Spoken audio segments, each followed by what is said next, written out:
Okay, so here we are doing the second part to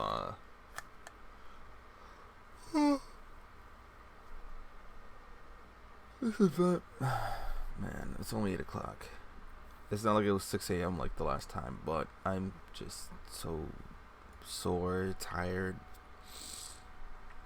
I've been doing workouts recently, and my arms and legs are just in so much pain.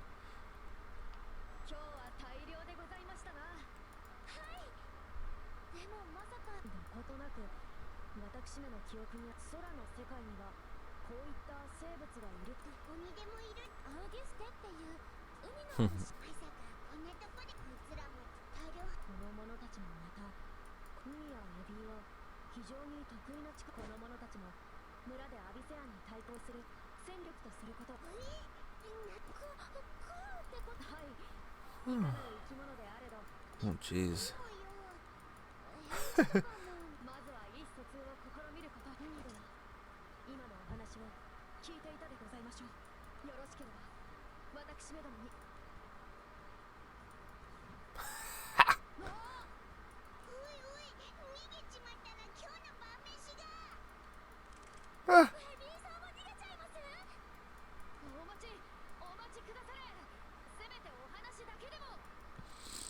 That's just the daily thing. Alright. Iraha is I saw what she can do already, and she's just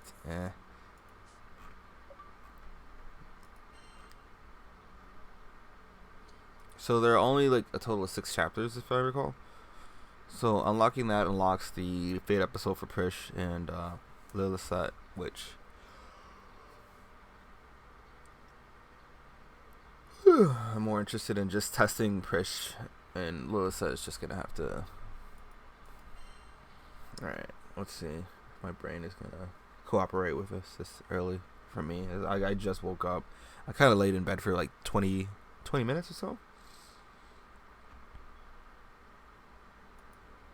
In the world of Abyssia, Shinryu has swooped over the land like a cataclysm, bringing ruin to large swaths of the world. Although he... Why is he capitalized? Although he was eventually defeated in Abyssia, Shinryu may have manifested in this world. Jita and company poured through Diela's records of the past in hopes of finding anything relevant.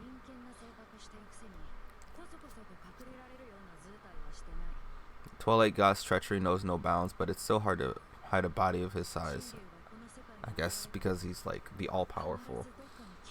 If Shinryu's in this world, someone must have written about it. However, even the oldest records bear no mention of a creature on this island resembling Shinryu. You don't think Dr. Shantoda's pulling a fast one on us, do you?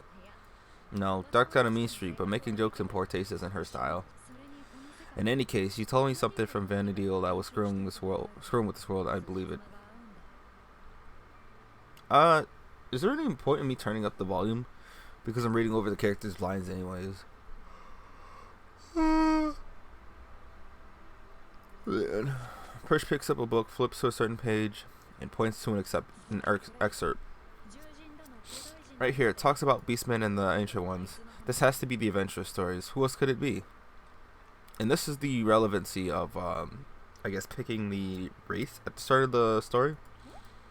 Hang on, let me read it. Dore. Yeah, I think you're right.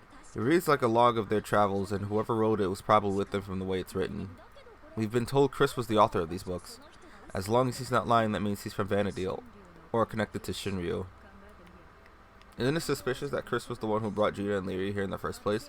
Yeah, he wanted to get rid of the Abyssean fiends, but I feel like there's more going on behind the scenes. Prish and Lilithset ponder what secrets Chris may harbor when Lyria suddenly interjects. Can Shinryu fly? Huh? Yeah, he's got these huge wings to lift his butt off the ground. Then would it be possible for Shinryu to stay up in the sky forever? That might explain why no one on the island has ever seen him. Hiding in the sky? Why didn't I think of that? Take a sky dweller to no one. Too bad Jita's airship doesn't come along for the ride. We need to find ourselves some wings. What is the meaning of this slacking? This mountain of books won't read itself. It has no eyes. I actually like this Cat Sith a lot. Like at first I was kind of like, eh. But I think the way that they talk, it's engaging, right? and it's kind of humorous. You guys have been reading nothing but fiction books. How's that gonna help? The eyes. If science and history makes your eyes droop, let Sevi handle those books. The right person for the right job. Well said, Kate Sith.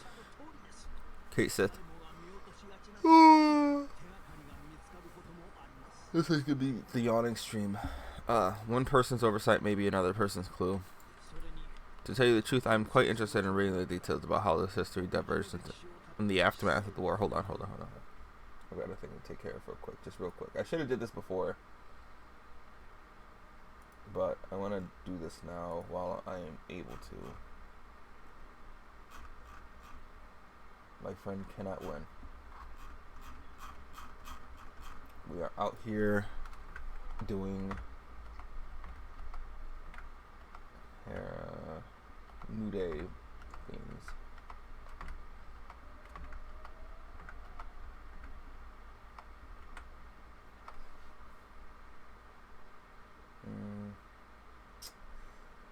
My friend likes this character, so I'm gonna just hold that for her. Alright. Now that you mention it, even the Hall of Knowledge isn't that many, doesn't have that many historical books like these. The scholars and the crew who would die to get their hands on these manuscripts are unfortunately not present, although I cannot fathom spending all my waking hours buried in text. Or waking hours. Walking. Yes, Walking Dead.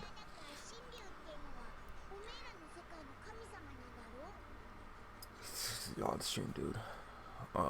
By the way, you said Promathia, or Shinryu, was your god in your world, right? Lilith says always going on about Atlanta this and Atlanta that. What's the difference? Promathia is like the polar opposite of Altana. What the fuck? In our world, there are other types of mortals aside from enlightened races called beastmen. Promathia is their deity, and goddess Altana is ours. That's what they say anyway. The truth is completely different. Wait, how did you know that? Well, without getting into the nitty-gritty, Lilith, that's right. I can explain every minute detail about why we challenged Promathia in a duel. Suffice to say, Promathia did die once, but he absorbed everything in Abyssia and was resurrected. Was he trying to rule Abyssia or something? No. He sought complete death. It means exactly what he means, man. People have negative emotions, right? Apathy, arrogance, cowardice, envy, and rage. Promathia was tired from living with all that crap. Yeah, such negativity would take a toll on anyone, even a god. I can imagine wishing for death. And so he made his goal to perish? Made it his goal to perish? Yep, and selfishly dragged everyone else down with him. I'm sorry you and your friends got caught in this madness, Cheetah. Once we figure out where he is in this world, we'll take him to task. What? Such an interesting way to... You guys. In astute conjecture, the lack of eyewitness accounts on the ground does imply it roosts in the sky. The problem is we don't have wings to get up there. The convenience of flight cannot be overstated. While half the group have been checking the library, Iraha and the others.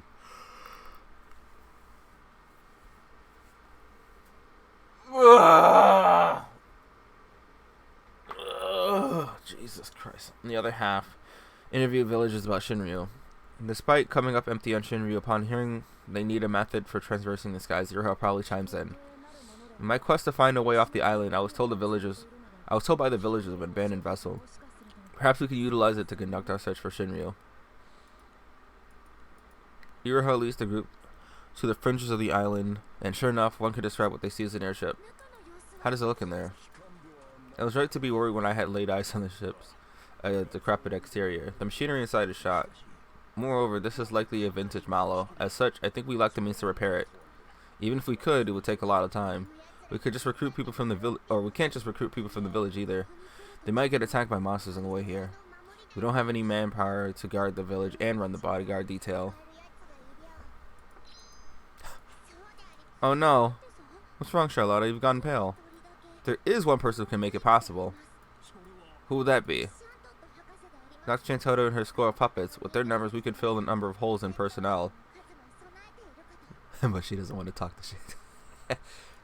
Chantoto's shrill laughter suddenly rings in the back of Jita's head.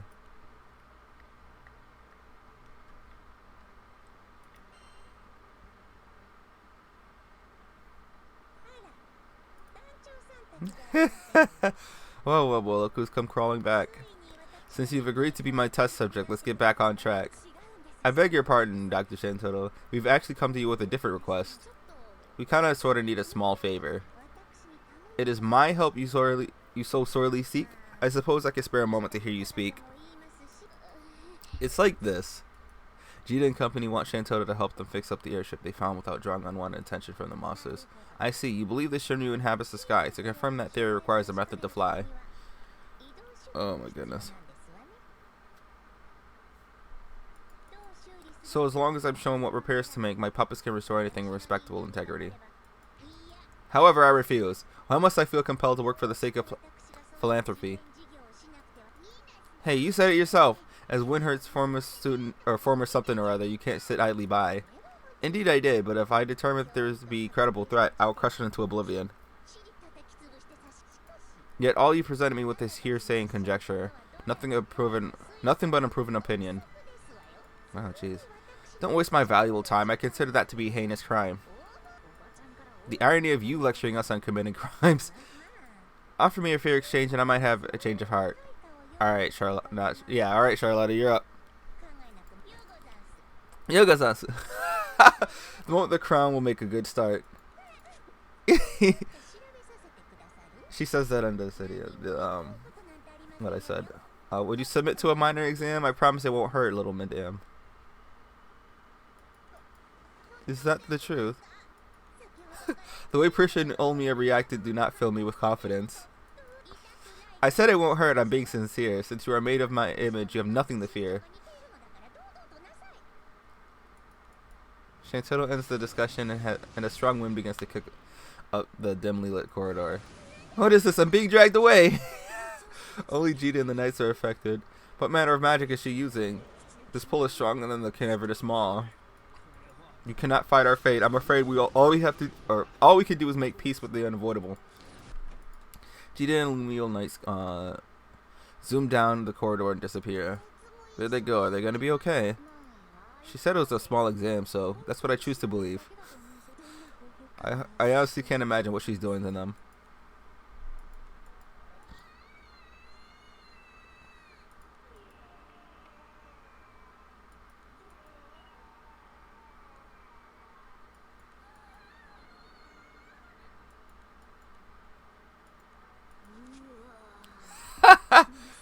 I'm so sorry, everyone. You provided me with a bona fide gold mine of precious material. Oh, I was gonna say, is that the defeat sound? Accept my utmost gratitude for advancing the magic arts of Vanadiel. Hold on. I can turn it up some.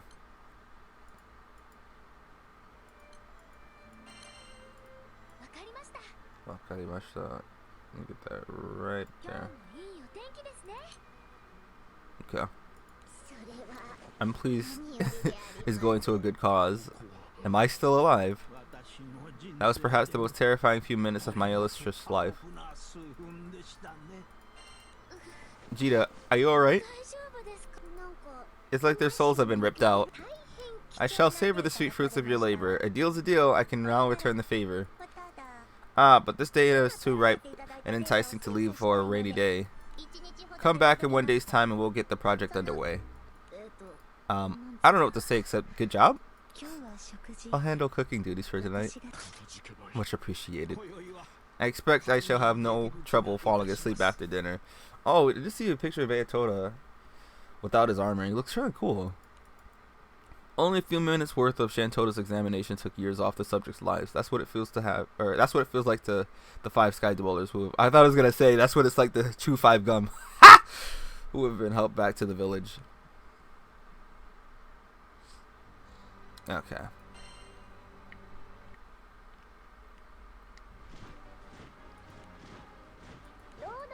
Working hard. Massive puppets buzz around the vintage airship. The repairs are being overseen by the Sky Dwellers and one particular diminutive magic puppet. Diminutive. What?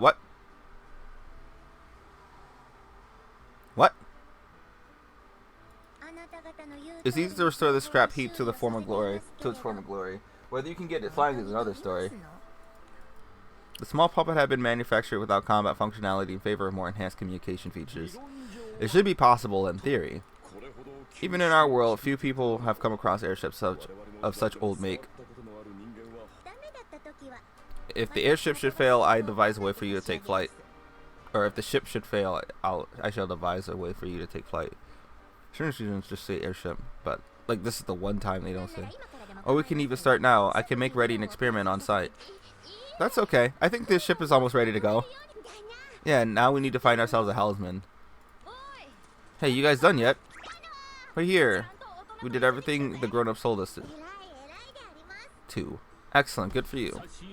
I brought refreshments and okay, I admit I'm also just as excited as the little ones to see the ship take off. Then allow me to give you the grand tour. Careful not to disturb the puppets as they work. Your clothes might catch fire. I'll keep my distance. 大変ですね. Lilith and Mirage came too.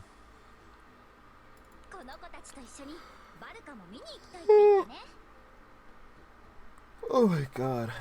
Like you said, Balka wanted to tag along with the kids. A larger escort party was safer option, thus here we are. What's the safer option? From this broken Hulk to proper transport. What an amazing transformation, good as new. Give me a second. My eyes also feel...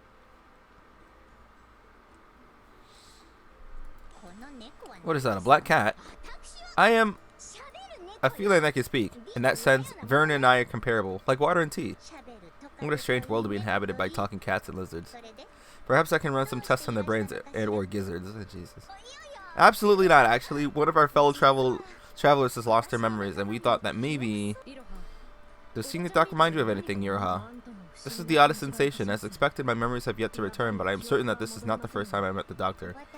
Unlike yours, my memory is still intact. I have never seen your face, and that is a fact. Oh, is that so? Hey, once this craziness is over with, we'll work on jogging the memory of yours. Yeah, we'll help. It's going to be okay. We'll all help. Jesus Christ. Darn tootin'. If we ever get home, you're more than welcome to hang out in our ship until the time, or until it comes back. Yeah. Oh, I too would love to see what your ship looks like. That doesn't sound half bad, not to mention the delicious food on board.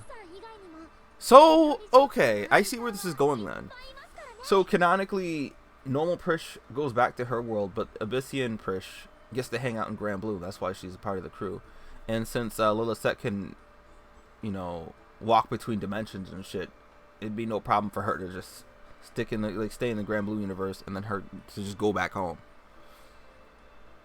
It's interesting because realistically, I was reading parts of the interview with KMR about why they chose this collab and then why they chose the characters that they chose, and they were mentioning that we all know what happens to the normal Prish after she saved the world, right?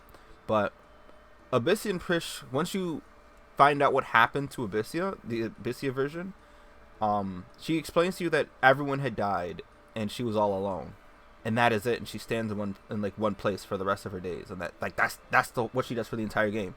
So they were like trying to offer closure to those who wanted to know more about Abyssian Prish and such. So if she gets to stay in this universe, it only makes sense, right? So that's kind of cool, assuming that's what's happening. Sebastian isn't the only one who cooks, you know. We've got the kitchen full of talented chefs. I can already imagine the chaotic harmony. The picture you paint of Sebastian's cooking makes your mouth water. Perhaps I'll hatch a method to get across the international border. Then why don't you channel that energy into figuring out how to get people to and from Vanadil instead?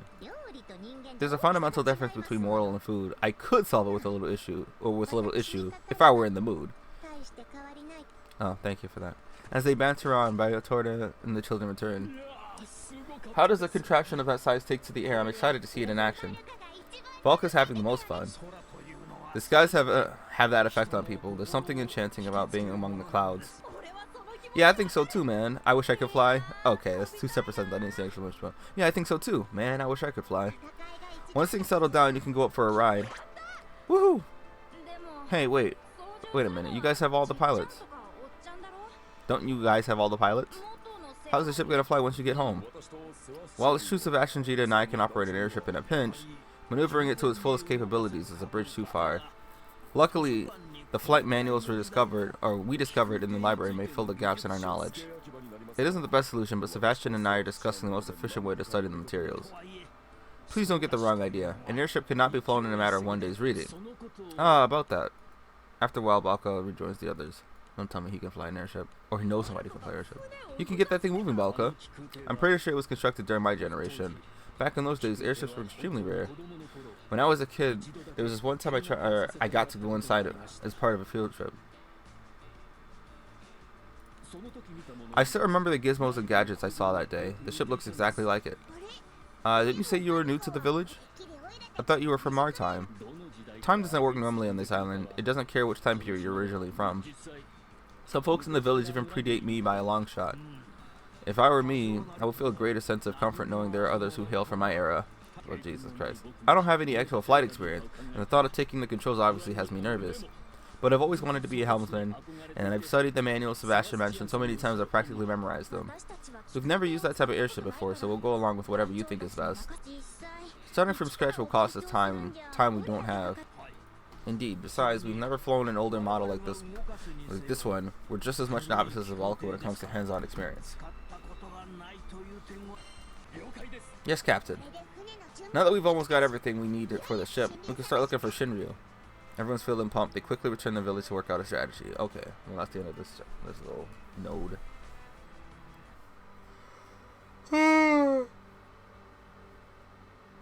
Oh, God. Oh, wait. Oh, okay. I thought we were on the... I could have sworn we were on the second node. What the fuck? Oh, okay. Alright. I mean, the sooner we get to the end so that I can unlock Prish's last skill, that's fine. I suppose. But I'm also curious as to how they incorporate Shinryu here. Are they gonna do what they did for like the horse girls? I don't even remember the name, the whole name. Masame, I think it is. Where Gold Ship was Lucilius, and she had almost the most ridiculous mechanics of Lucilius. So like they have something for like the harder core people. The Offwanders have gathered inside Valka's home to devise a plan against Shinryu. Chantel remains with the ship to continue repairs. I would like to make sure we have covered every avenue available to us. Is it possible to reason with Shinryu? Hell no. Assuming nothing's changed, Prometheus isn't that type of god. I wouldn't bet on him showing mercy. Then battle is inevitable. We should approach this encounter with that mindset. For a foe as mighty as Shinryu, our odds of victory rise when our forces are at full strength. However, we cannot neglect the village defenses either. We could always station Dr. Chantel's puppets around the village. Yeah, I don't have a lot of confidence in those things. Besides, the Abyssian numbers are messed up these days. I'm sorry about this. As the village chief, coordinating the village defenses should be my duty.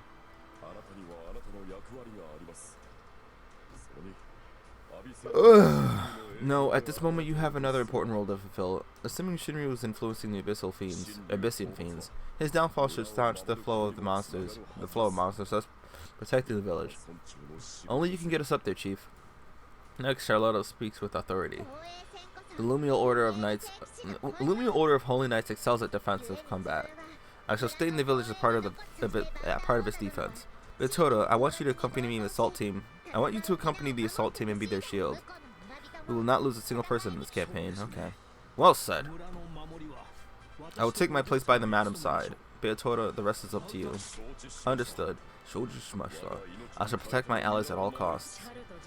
Charlotte and Sevi should be more than enough, but you can never be too sure. I'll stay behind too. Thank you. Actually, wouldn't it be better if you went with Gita considering your history with Shinryu? Get your revenge. Prishta Vanadil shrugs her shoulders. Can't blame a chicken for wanting to hide in the coop. Oh no. Prish, you're wrong. About what? I can't remind anymore, but I definitely know what you're thinking. Because this version of Prish is back to normal, right? That I understand. She's not like immortal anymore. Because I'm you. Oh, she said the persona line. No, you're not me. Orejane. Oh, Jesus. Playing concurrently with Persona 4 specifically. This is counterproductive. There's no need to fight amongst yourselves. Iroha gets in between the two Prishas and separate them, but Prisha of Abyssia pushes her away. How dare you claim we're the same when you can't even hear the voice anymore? You've never seen Shinryu. You have no right to speak as if you have.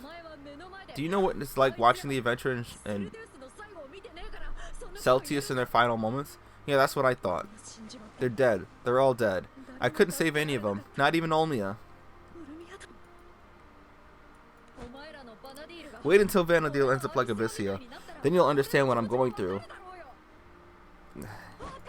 Why should I care? I hate cowards who whine about what there's no way to win. Listen. Listen. I think she's got a point, though. That's enough. Prisha Vanadil, you've gone too far. Go cool your head. Olmia. Fine. I'm just saying I feel bad for Charlotte, who has to get stuck with that crybaby. I mean, but that girl. Sorry for losing it, you guys. I said things I shouldn't have. Don't beat yourself up over it. No one blames you. I think this calls for a short recess. Beatora, let us fetch some tea and sweets. Understood. I'll prepare my finest selection. I'm just saying. I'm on board with Abyssia Prish. Soon after, a bevy of beverages and appetizers covered the table, courtesy of Beatora and Sebastian. Thanks for trying to cheer me up, but what other me said is right. Yeah. Words difficult. Even though she can't read minds, she does know me. Just how powerful is Shinryu? I couldn't even summon the courage to stand before him. I left everything in the hands of the hero from Vanadil. I just don't have the confidence to face him. After Shinryu was defeated, I never thought I'd have to see him again. Just thinking about that worm freezes me up. What if history repeats itself for the worst? Hirsch, we of Vanadil can't comprehend the fear that grips you so. That fear is normal, Prish. You don't have to apologize for feeling the way that you do. I'm certain my Prish knew that too. Even so, she wants you to be the fighter that you are. And tell you the truth, I also feel the same way. Don't back down now. Don't smile like that. Don't give her hope. Because what if she loses again? Olmia. I'm sorry, I know you two are different, but I couldn't help but wonder what your Olmia would have said. The same thing. I assume she would have encouraged you as well. She was always there to give you a gentle push in the right direction, wasn't she? You and Celtius fought until the end along with Abyssia's adventurer. I don't think they had any regrets. You all fought to survive without holding back. Prish knows that's the kind of person you are. She wants you to be strong. In her own way, she was trying to give you that gentle nudge in the back. I hope I don't sound like I'm being around like I'm lecturing you. No, you don't. My Olmia would have said the same thing. Please understand that I intend no offense with what I'm about to say. Maybe don't say it. This battle is different from the previous battle you engaged in. Everything has changed from allies to location. It's highly unlikely the same outcome to transpire. Okay. But what if you get washed? What do you do then? In fact, that will not allow us to follow the same path to ruin, I promise. Yeah, not when an all-star ensemble like me, Iroha, Jita, and Beatora are on the case. I think what the other Prish was trying to say was it's time to serve up revenge. With Madam, I'm not defending the village confession. As a former captain of the Lumio Order, my shield will not yield to a single attack, no matter how strong. You could have fooled me with that former part.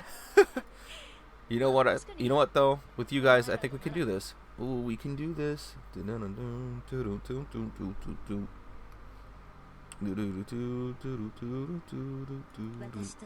I'll stay in the village with my Prish. I'm not dying again. She'd suggest the same. I pray for your safe return. They decide Umi's prayer is a good place to call it a day. Are you guys done talking? Near the edge of the village, Prish looks back at Jita. Her eyes are sad. How is she? Good, that's a relief. Sorry for blowing up my top, but I couldn't stay silent. We're not copies of each other, so why did I say that we were? The more I thought about it, the more I understand how she felt. I'll stay here with Umiya. The villagers will feel safe with her and Sevi around.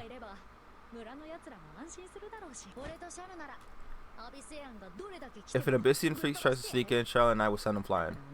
I'm counting on you guys, and my other self. Jita nods and they shake on it. That's the end of the chapter. The next morning, the assault team boards the airship. My hands are shaking. I think I'm going to lose my breakfast. You're as pale as a ghost. Do you need a minute? I could use more than a minute, but I'll be fine. Have some of this tea, Balka. If anything, it'll help calm your nerves. Thanks, that's just what I needed. Who said that? Just what I needed. Mario? Mario, right? Yeah. Look, if you need more time, we can always go back to the village. The monsters seem to be sleeping right now or something. Right, let's take this one step at a time. Even if the ship can't get off the ground, Dr. Santoro assured us she has a backup plan. Speaking of which, where's the good doctor gone? There's magic residue in the air. Did she go back to her research already? That's probably it. You will hear complaints from me. I, for one, welcome our peace and quiet when she's not around. At the very least, I had hoped to express my gratitude. The question remains, is the ship airworthy? I think I can get her flying. This thing controls propulsion. What? And this puts her in the reverse. Yeah, I can do this. Oh boy. I guess we're really going up. Very well. May luck smile upon everyone. May luck smile upon you, everyone. The village defense team disembarks. Do not worry, Judah. The village is in good hands. Let us set. If any time you become stalked by danger, summon my name. Let it ring. I'll send the cavalry. Lickety split. Here's to hoping I won't have to. Hey, Prish, when you see the death-loving man god, you give him a solid whomp from the face. Whomp to the face. Okay. Gotcha. The ship laboriously lifts up into the air, creaking the whole way through takeoff. Okay, that sounds not reassuring. Charlotte and the defense team watch with bated breath until the ship finally disappears into the sky. Well, they got it off them. Alright. Fantasy for the ages. That's such a good title for a chapter 2, man. Final Fantasy. And then you have Granblue Fantasy. Man. I don't know, it's kind of like a nice callback to like the OG first Final Fantasy. You know, with the 8-bit music and shit. And then the sprites and just... It's come a long way. I'm glad it did. Final Fantasy has always been like a really fun series to play. All the games.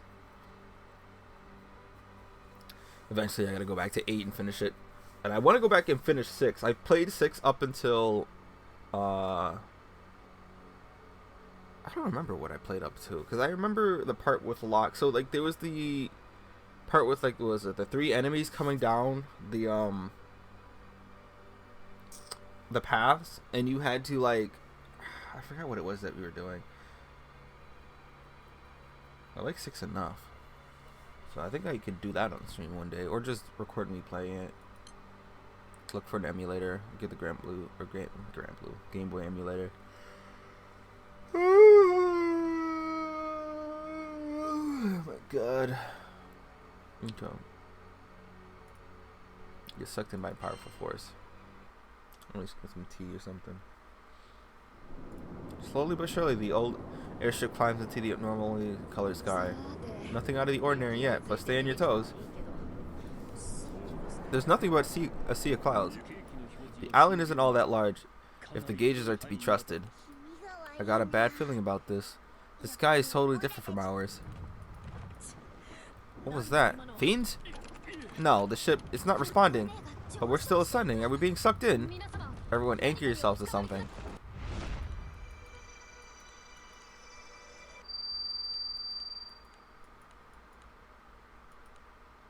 A fantasy for the ages. Nice.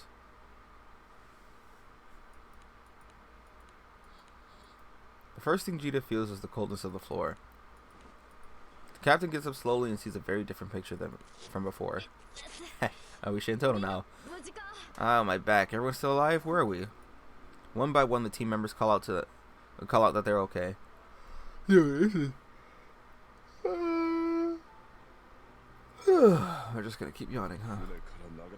Were we falling from the ship? It's a miracle we landed here.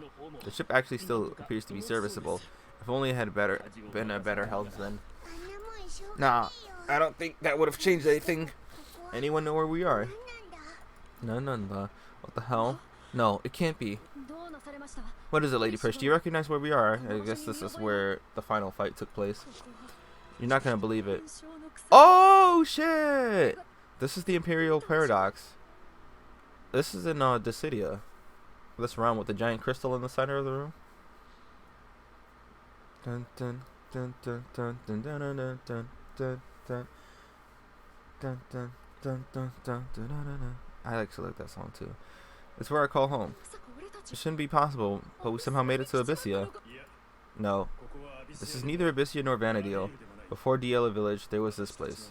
Is that this Chris fellow? Kurisu! Hey there, Balka. It's been a long, long time. How did you get here? Wait, Balka, that person is different. Different? You don't mean a primal beast? Yes, I'm sure of it. I can feel the aura. She is correct. The Chris I sent to the Skyrim was but a mere doll. Pardon my language. Doll is a bit harsh. It was a mortal created by me. You're a primal beast that can create people? No, the immense power to govern life was not bestowed to me, primal beast Chrysis. Chrysis. Yeah, I just related to hear that. I'm a primal beast of stratagem? Stratagem, okay, stratagem, okay. Analyzing war condition, devising tactics, and creating paths to victory. That is my power. So it's like the Arcaran bosses, in a way. So, or something isn't right. I sense another power mixed in with yours. Mixed with yours. I mean, you see, we were just gonna insert in. See, it doesn't take away from the sentence either. Maybe there's like a text limit. One less on another level. That's right. After the war, I lost my astral masters. The stratagems I produced became useless and abandoned. I was nothing. But then I had the misfortune of seeing it. The residual wave of raging conflict capable of crossing dimensional borders. How did I, a supreme being, suffer defeat at the hands of mortals? I was witnessing his death throes. I had never seen anything like it. Then he noticed me and opened his formless jaws. After which... Kurisu! He swallowed me along with this item, consuming the residence, death, and memories. All of it became a part of him. That's just lovely, isn't it? He has been waiting ever since, waiting for me to draw the path of the ultimate prize, or path to the ultimate prize, yes. One in which his defeat will lead to his death. So he is here. I inadvertently connected the sky to him. I've become a part of him. As long as there's an active battlefield, my power can still function. Thus, he birthed the Abyssian hordes. Oh, Jesus. I am a tool to accomplish his ambition. He furnishes me with battle to fatten me up for consumption and gain my power. He desires complete death. If his wish goes unfulfilled, he will devour this world for the sustenance and move on to the next one. Answer my question. Is he here or not? You must win. I stole some of his power to create a mortal, a forbidden act, all for the sake of the world. What's happening to you? Speak to me, Chris. Chris had been disappearing bit by bit as if he were being eaten by an invisible mouth. Goodbye. He's completely gone. Even his aura isn't there anymore. It's as if he never existed in the first place. Hey, that's what death does to a nigga. In person, I'm sorry. Silence fills the air. It's eerily quiet, like the calm before a storm. They're silently watched by something, or they're being silently watched by something somewhere. Feet and company proceed forward as if being pulled by a sinister emptiness. Hello. A bewitching, glittering crystal floats in front of them. Upon touching the crystal, the landscape changes if they stepped into the battle-scarred ruins. This is the area I know. Look out! Get behind me! Nice phalanx, bro. Beatoda screams out a warning and braces against the shield. A terrifying blow from out of nowhere careens into his shield. Beatoda takes the brunt of the horrific blast. Careening into danger is the name of a Final Fantasy 15 song.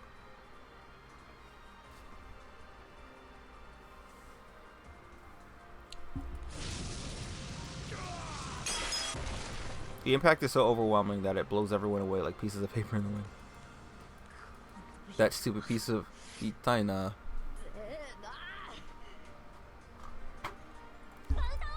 Those wounds are awful. I'll heal you right away, Beatoda. They changed me to a faltered, but now is not the time for remorse. What the fuck? What's that? Is that who I think it is? Shinryu. Wish it wasn't, but he is here. The worst of the worst. Keep the seat. Do you hear me? We're in big trouble. We found out who's behind everything. The guy with a death wish. Promathia, who succeeded in destroying Abyssia and became Shinryu. Shinryu. Is this the Final Fantasy 11 Shinryu? Is this what he looks like? Because I like the other version of Shinryu. Other versions. more. This one's just kind of, his eyes is just so freaky. He's like, he's got eyes. He's like, he's looking, you know? No.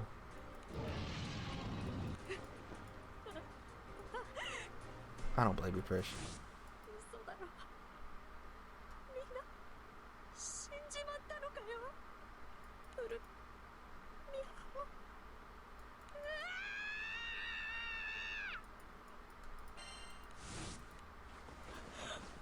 Crap, sorry, I went to a bad place.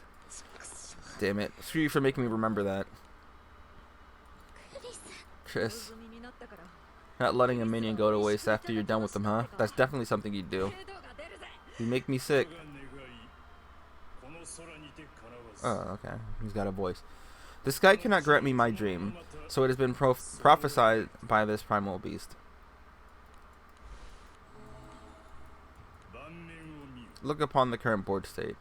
My forces are on the cusp of decimating the village and its guardians. A projection of the situation engulfing the yellow village hangs in the air. The village! It is a picture of a hellscape. Charlotte, Sevi, Olmia. Screw you, I'm gonna put you into the ground. Put everything into the ground. Prish, her shoulders quaking from the image of the besieged village, steps forward. See, I'm wondering, so what, we're gonna have just the talk of the fight here, the next one's gonna be maybe more talking of the fight, the third node is gonna be the fight, and then the last one is gonna be the effects, and then we're gonna have the ending, where everyone goes back to their own world, and then at the end is gonna say only time will tell, or something. Will you be able to defeat me before the village is reduced to ash? While the enraged girl charges recklessly at her foe, a torrent of Abyssian fiends can be seen tearing through the village. Yeah, words. Okay. Yeah.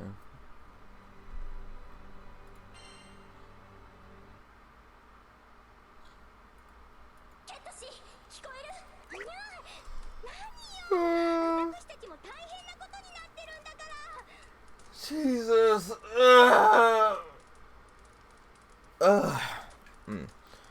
Oh, that is a jam, but we will be made into jam ourselves. Thousands upon thousands of Abyssian fiends are wreaking all sorts of havoc. Havoc everywhere. Where's your mouth? You can't be serious. Punch, punch, kick. Way to kick butt, Charlotta. You haven't slowed down one bit. The results of my growing training regimen speak for themselves. However, the stream of monsters never stop. We have to keep them away from the library.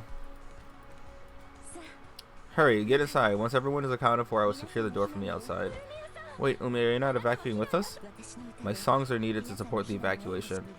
I promise to keep you all safe. And those are the hurdles we find ourselves facing. We are busy, oh so busy. Forgive me, Lilithette, I can't lend you assistance right now. Only my ear.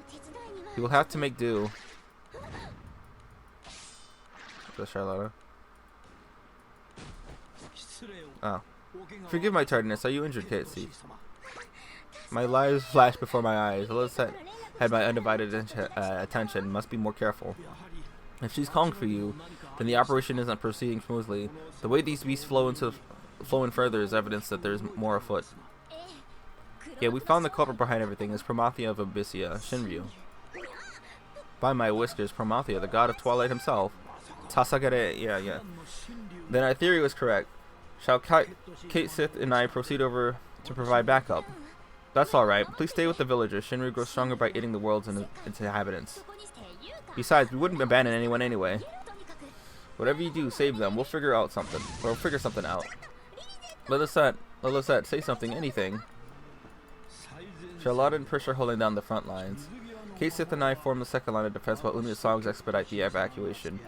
There is no opportune time to assign reinforcements. Sebastian's face turns grim, unless Shantoto for herself shows up. Everyone is in danger. The experienced knight knows the plan is necessary to achieve the upper hand. Madam! Goodness me, that was a nasty one. That is a nasty one. Must be treated at once. Get the bandages. Damn it, I messed up. Pull back to the library. We've got an angry big boy on our hands. I see what you mean. Oh no. Almia grows white when she hears the Abyssian roars louder than any she's heard so far. My songs are needed elsewhere, but I can't be in two places at once. go well, Mia. We watched the library, but you've all done so much for our safety. We can't live with the shame of cowering in fear while the rest of you risk your lives. If we can't even protect ourselves, what's the point of training Charlotta what? What's the point of the training Charlotta graciously provided us? Get going. Okay. Hang in there, Charlotta. Listen to my songs, everyone. Let them aid you in battle. The giant Abyssian fiend that severely wounded Charlotta glares at the fighting force, thinking it has the advantage the monster attacks. In the face of what you have done to Madame and Prish, I fear I can no longer maintain the semblance of decorum. You will have to forgive me for not brandishing my blade with grace. In my salad days, I earned the name that veered on the macabre. Okay. They once called me Sanguine Hellhound. Don't count me out yet. Olmia, take care of Charlotta. Nullifying drop kick. Here they come. Remember your training. Don't forget where you came from. The library is under assault, as expected. I must end this before any villagers lose their lives.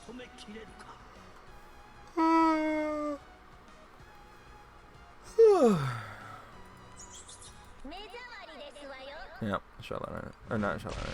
Oh! Shantoto! Is it actually her or is it the colossal Shantoto? What in the skies? That voice. No, it's the... Okay. It's the fake Shantoto. And here I thought I was dealing with a potent brute. I barely had to kick to give it the boot. It's huge! What's with the giant, Doc? Just a little something I scrapped together mere moments ago. I call it the improvised vermin eradicator model Gigantoto. Gigantoto? Okay. In essence, it serves as a portable mana cache. Yet it stores less than 1% of my total mana. Oh, what trash. Aren't there multiple ways to pronounce cache? Like, I pronounce it cache, but I've heard it pronounced cache, or, you know, stuff like that. I feel like such a failure. So silly. Right, Raga. Flame is white hot as the Taru's anger and incinerate hundreds of Abyssian fiends in a split second. They're all gone. 1 second there was a whole swarm and then there's nothing. His face. Oh. Watch where you aim those spells. You almost cooked us alive. You're still alive, aren't you? And not a smoking crater. It's far too early to toss my precious research materials into the incinerator. I'm simply grateful for being alive, whatever the reason may be. Ugh. I will say that Gigantoto's insufficiencies fill me with frustration. Only further testing on you people will restore my concentration. How did I just should have missed that word there? Do not interrupt me, bothersome lout. The extent of my fury you are about to find out. Or you are about to find out, I mean Jesus. Dealing with this incorrigible mob necessitates no finesse. Allow me the pleasure of relieving my pent-up stress. Flood. Yeah. Lightning. Quake, that's earth, yeah. Wind, naturally. She's doing it in the reverse order, kinda. It's, you know, I said in the previous videos, fire, water, thunder. Well, she reversed earth in one thunder. Fire, water, thunder, earth, wind, ice is the order. I wish they would do it in that order, as that's the real shout out. A giant puppet casts spell after spell, mercilessly eradicating the monsters. Look at those monsters swarm all around that colossal Shantoto. You know, nothing surprises me anymore. I think things are taking a turn for the better. Thank Altana. Yep, but Jita's team is still in a heap of trouble. Indeed, perhaps if Shantoto is willing to remain in the village, that will allow us to make haste to them. Yeah, it's done there first. Oh, I've barely had time to get any rest. Already you plan to make another request? 1,000 pardons, Dr. Shantoto. Your assistance in safeguarding this village would be greatly appreciated. It's not like these creeps are a challenge for you, Doc. Our friends in the whole entire world are in danger. Like Shantoto cares. I don't mind the work. Granted, I get paid up front. I'm not operating a charity, to be perfectly blunt. We don't have time to negotiate compensation. Put your mind at ease. I know what I want to seize. She's gonna be looking at Charlotta. Watch. puppet turns to the group and light gathers on its fingertips. What madness is this? My strength is being sapped. Doctor, are you extracting our mana? Why shouldn't I draw magical samples, dear guinea pig? Contributing to my influential research is a noble gig. Squelching these pests is a great stress reliever. Rejoice, for your mana shall call forth the meteor. Oh. Are you insane? You wipe us all out! Your reaction is misplaced, as you are about to discover. You ought to be saying, thank you, Doctor. I may have another. Or may I have another? A high-pitched whistle sounds overhead, and then a speck in the sky becomes visible. Oh crap, nobody move, duck and cover. Red glowing boulders streak down from the heavens in a scheme from the apocalypse. I really wish Shantono did get Meteor in the city. The thing is, everyone has like a generic Meteor attack, and it's not like this, right? It's basically one where it rains down, so naturally giving Shantono a third character the same Meteor attack would actually just be kind of like redundant.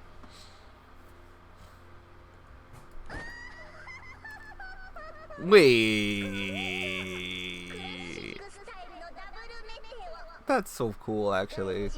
I love Twin Meteor. It's such a classic spell. Well then, nasty pest, enjoy your stay in hell. Golbez. That's Golbez's spell. When the fiery rain finally stops, it's clear the Abyssinian hordes have suffered an extinction level event. Holy shit. Alright, so now we do the actual fight with Shinra, right? That's funny. What am I witnessing? The projection of the situation Diela village conjured by Chrysis shows a spectacle of devastation. Doc has no filter. Obacha. Oh, don't say that. Don't tell her that to her face. Is she just wiping the entire Abyssinian force? They don't call her Federation Demon for nothing. She's actually got a little serious this time. I shall not fall to the weak. You shall come to see what this vessel is capable of. I feel like if Shantono just goes there and she can just kill him, like just because she wants to. Like, it wouldn't even be a challenge. Like, her having zero problem with the small enemies, like, that's the thing, right? Everyone else was like struggling, but I mean, to be fair, she's a giant, massive like robot. Can you grant me complete death? I hope to hear a favorable answer. Clenching her fist, Push charges at her enemy.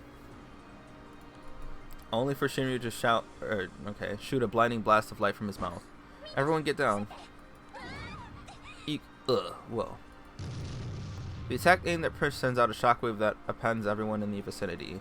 Prish, who bore the full force of the attack, is nowhere to be seen. Her chances of survival are nil. Lord Balka arrested her from the clutches of danger in the nick of time.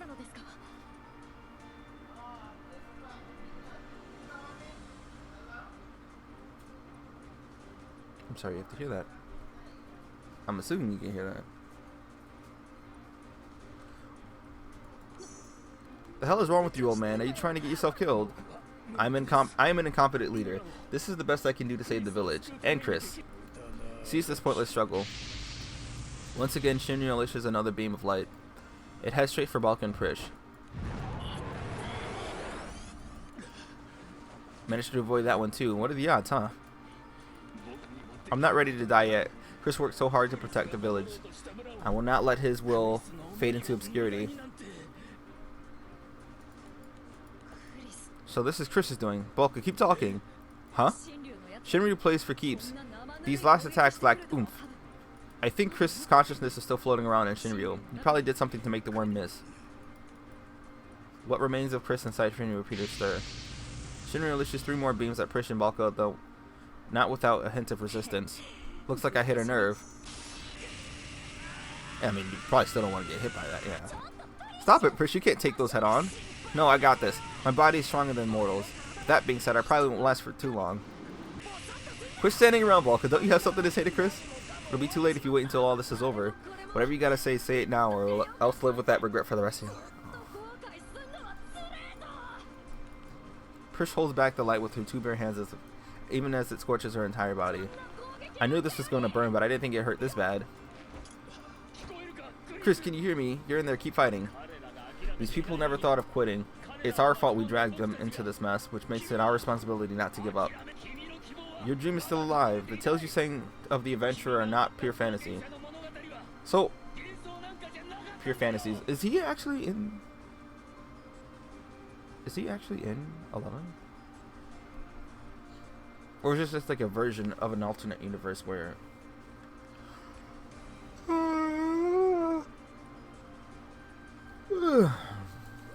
My dream is working. Don't stop now.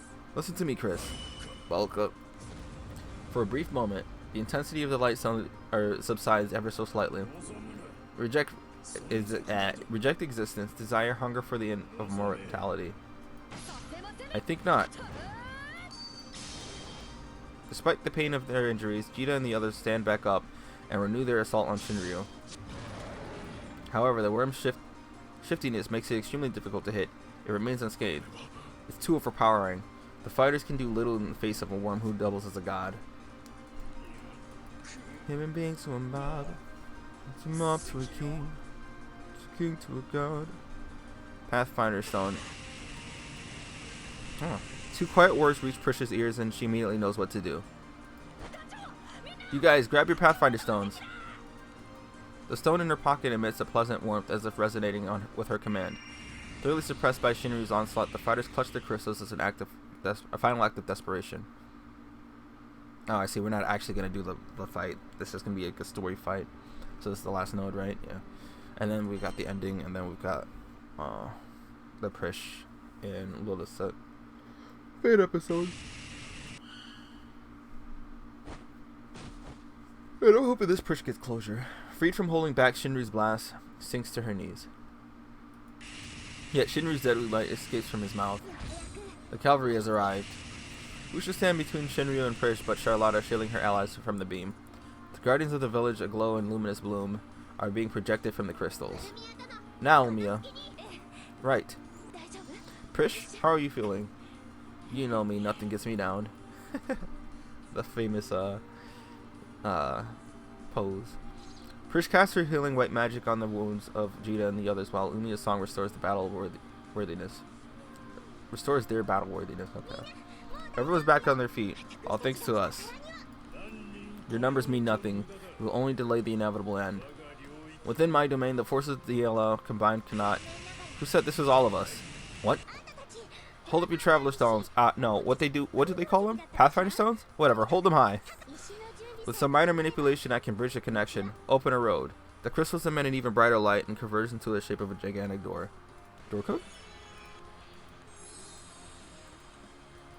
So wait, did you just trap them there? Charlotta, Casey, and Olmia are sucked into the door. The lights flicker out, and another flickers in. A figure emerges from the door, dispelling Shinryu's light attack with a single stroke. Is that your elven MC? Jita has never seen this person before, but those around the captain certainly have. What are you doing here? Take your sweet time, huh? Could it be? Shisho. Master. So Master is just MC? Master! The mysterious figure responds by cleaving another light attack into two and marches forward.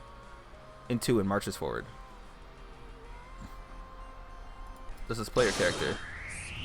That light. Alt-Tana. Oh. That's right, the wing goddess. The wing of the goddess. And I complete the set. Here I go.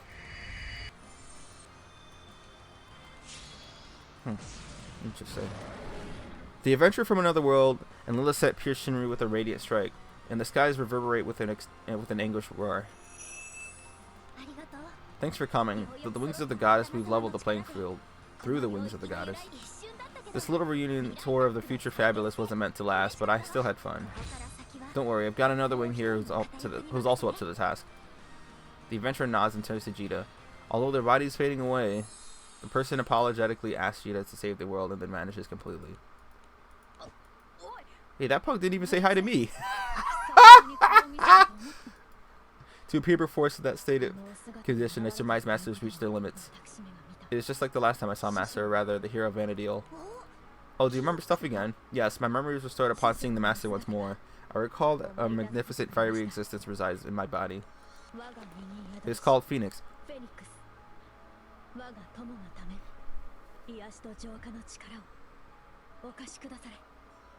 Alright. Someone who hasn't played Final Fantasy 11 but knows like Final Fantasy shit. The Phoenix is a deity of rebirth, right? I don't know why I never even thought to draw that conclusion at all. The fucking headdress, like up there you see like this part and then this.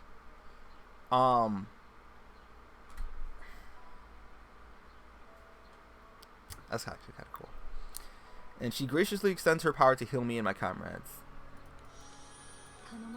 What a huge score for our team. Hopefully it won't come to that, but it's nice to have.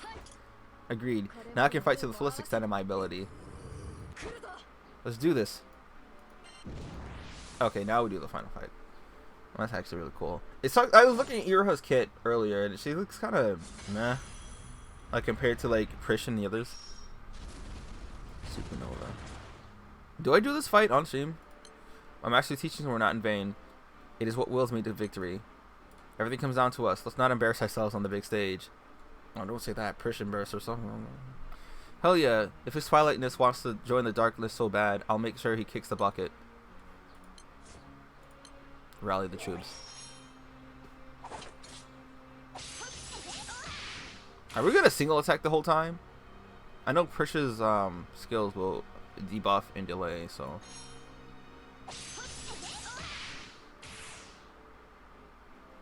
We didn't even put a scratch on him. Damn it! What's it gonna take the bus through?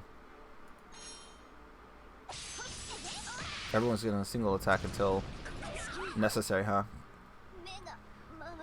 My eyes. We're really, really dead if we can't break his defenses. Then allow me. So hold on. Special. Is this? Nah. Wait. Okay. That did it. Now lay on some pain. No, stay back, Lady Prish. His behavior is abnormal. Still doing no damage. Cataclysmic Vortex. Well, there's an interesting animation there. Damn it. Was he just toying with us up until now? As expected, conventional tactics are ineffectual. Fine, if this calls for big numbers, then I know just the routine. Her passive allows healing when the ally is almost knocked out at the end of the turn.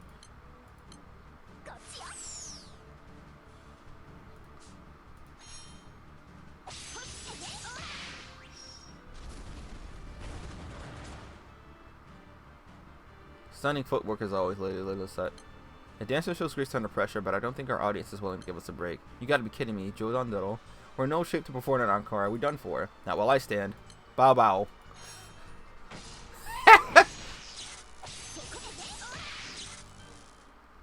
I hope the time I brought you will suffice. The rest I entrust to you. Beethoven, I can heal you. Unfortunately, Worm is beginning to stir once more. That stupid god thinks this is over. I will give him the satisfaction of kicking our butts. Dawn, goddess, we could really use some light if you're out there. Benediction. All. What is this? Could it be Ultima's blessing? I feel mysterious strength welling within. The wounds I incurred this battle barely register. Yep, thank you, Dawn, goddess. We're gonna end this madness right here, right now. Oh, that reminds me, in Dissidia, the final unworldly. Okay. Does everyone get unworldly? Okay. Nullify dropkick.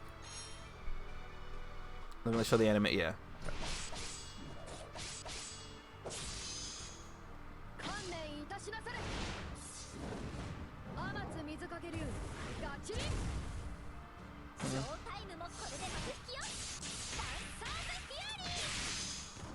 All right, Prish.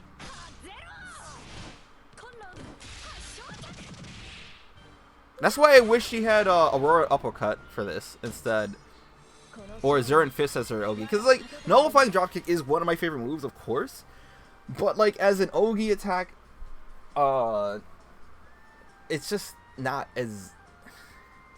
Aurora Uppercut could have been so cool. And so can, Azurin Fist. Like, there's so much that they could have done to make it look so neat. But, you know, Nullifying Dropkick is just run up and dropkick. And that's it.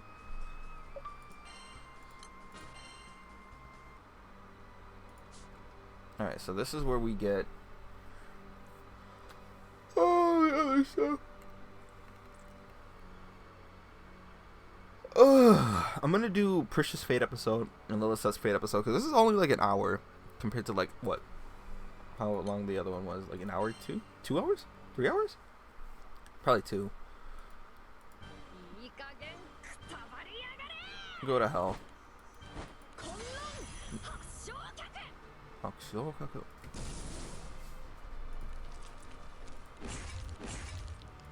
First line is a devastating strike that causes a crack to spread throughout the crystal. Not again. Not again. And then it shatters into pieces. There you go, Prish. Is it over? Maybe. Yes, we have triumphed. For the time being, the fighters can breathe easy. Beethoven and Balka come running over. Superb showing, Jita. You saved my skin. I wouldn't be here without you. I suppose that is one way to look at it.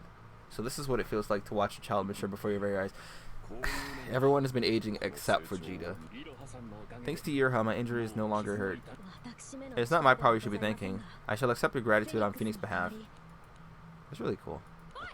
Hey, over here. As they walk over to Prish, they can see Chris lying on the ground amid shards of crystal. Balka, Mina. Minasamo. My first order of business is to extend a heartfelt thank you for saving this insignificant world. Next, I must offer a profound apology for getting well mixed up in this perilous affair. Imagine waiting a whole nother week for just 2 more chapters, bro. I harmed a great deal of people from your wounds, or from your worlds and mine. Although I can heal your physical wounds, you mustn't drown yourself in blame. Besides, you never gave up. You kept fighting until the end. Yeah, can't believe you knew how to pull that old face into this world. No, I believe that was the result of a different factor. It was only through Shinryu's own memory of his final battle that I knew of that person. What do you mean? Shinryu is notorious for trying to do shit, man. That's the thing, right? Final Fantasy V, I recall he was in there. Yeah, obviously he's at 11. He's in Dissidia. Damn. See, and it would be nice if we had Prish in that game in Dissidia, so I could do like the Shinryu battle with like the Final Fantasy 11 squad, but we only have Caramel Nut and Shantoto, but we don't have Prish. We don't have Lilith. Lilith would have been cool. She probably would have had like been like old Tidus probably, where she has like a bunch of dodge attacks, shit that goes around the enemy. That would have been really cool to see. The face of the adventurer who begot his downfall was firmly entrenched in Shinryu's memory, and I analyzed that memory. So all of those tales of the adventurer were technically passed down from Shinryu. The Pathfinder Stone I made drew inspiration from the adventurer's memories. It was based off the Traversal Stone Lilith has in her possession. Wow. Traversal Stones that were created in order to save Abyssia, and that gave me the idea to seek help from the Sky Realm. Which explains Jita and the other Sky Dwellers, but what about Prish and Iroha? I don't know. I placed all my hopes in a single Pathfinder Stone. Perhaps in the process of creating the stone, I subconsciously imbued it with tales of the adventurer, and that somehow lashed onto those two. That's the wackiest thing I've ever heard. And yet I would not trade away this experience for nor the new commerce I have made. Same here. It's not like we lost anyone. All's well that ends well, am I right? Yes, everyone made it safe and sound. It's time to get you all back down below. This will return you directly to Diela village. Your friends deserve to know that you're all okay. Oh, I guess Kate Sith can take everyone back. What about you? I'm not that shameless. I haven't earned the right to face the villagers yet again after the pain I've wrought. There's no arguing that Shinryu exploited your primal beast form, but all I see in front of me is a good friend. And if I let my friend out here in the cold, I'd be fired from my job as village chief. Instead of moping around, you should roll up your sleeves and help out the village. But, for the love of Altana, quit being a little baby, living like a sad sack for the rest of eternity is gonna warp your sanity. Is she gonna hit you with a, oh, I know, I've been there, and everyone laughs heartily, and the camera pans up into the sky, and then the final message is, only time will tell? Bulk is the biggest fish on the island. If he says it's fine, then it's fine. Smile. Chris is right, although I don't agree with her terminology. Come on, Chris, let's go home. Everyone's waiting. Chris finally accepts Balka's outstretched hand as he's the last one to step through the warp hole. Jita. Lilith said you had me so worried beyond belief. Sorry about that, Kate Sith, but it's over now. We all made it back. If you can hear that, I apologize. I'm glad everyone is safe. Ah, and even Chris is a part of this triumphant homecoming. Yes, with some cajoling from the others, they deserve all the credit. Looks like someone got her revenge. Thank the goddess you've returned in one piece. And we're not the only ones who got a little banged up. Are you okay, Charla? A mere trifle like that is of no As soon as Phoenix is ready, I shall take charge of your recuperation. Her healing properties are remarkable. Is this how Celtius? Huh. Looks like a lot of stuff went down on their end. Iroha seems to have gotten her memory back. Aren't you curious about what happened? Hell yeah, I am. I figured I could wait until we got back to Vanadil. Shogunate? Right, Doc. Ma, you just show. Well, I hate to postpone my research halfway through. As long as I can see Iroha and Vanadil, I shall have to make do. Dr. Santoro, we could not have accomplished our mission without your aid. I respect your insatiable quest for knowledge. Please forgive my numerous civilities. I bet this is the last time Doc's ever going to get a genuine thank you. You speak as if I'm a stranger to praise and acclaim. However, I shall receive your heartfelt thanks all the same. I mean, no one's going to thank Santoro. I mean, she's an absolute force. Although I've learned much about your worlds, there's still more to discover with future review. Or further review. What the heck? So until that exciting time comes, I bid you all adieu. Yes, someday we will... What is happening to me? Shell is turning clear. This is another one of Doc's experiments. Prish, we're becoming transparent too. The three confused voices are soon joined by others. We're all disappearing. Even my Pathfinder Stone is phasing out. Jita and Iroha take a look at their crystals, and sure enough, theirs is beginning to fade as well. It's affecting our Traverser Stone too. What in Vanadil is going on? The stone should still have plenty of mana, plenty of juice. In the absence of Shinru's influence, the cavernous maw in the Skyrim was unable to maintain a connection. Perhaps the Pathfinder and Traverser Stone follow the same principles as they facilitate the traversal of worlds. So we're heading back to our worlds now? Yes, nothing binds you to this one anymore. We're finally returning to our rightful destinations. Iroha, when you first came here, you lost your memories, isn't that right? Yes, as it is as you say. Then it's fair to say that the travelers from Vanadil and Libessia will lose their memories of what transpired here.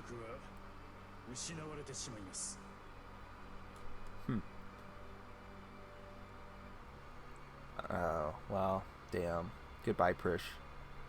She'll never know the satisfaction of winning. Why?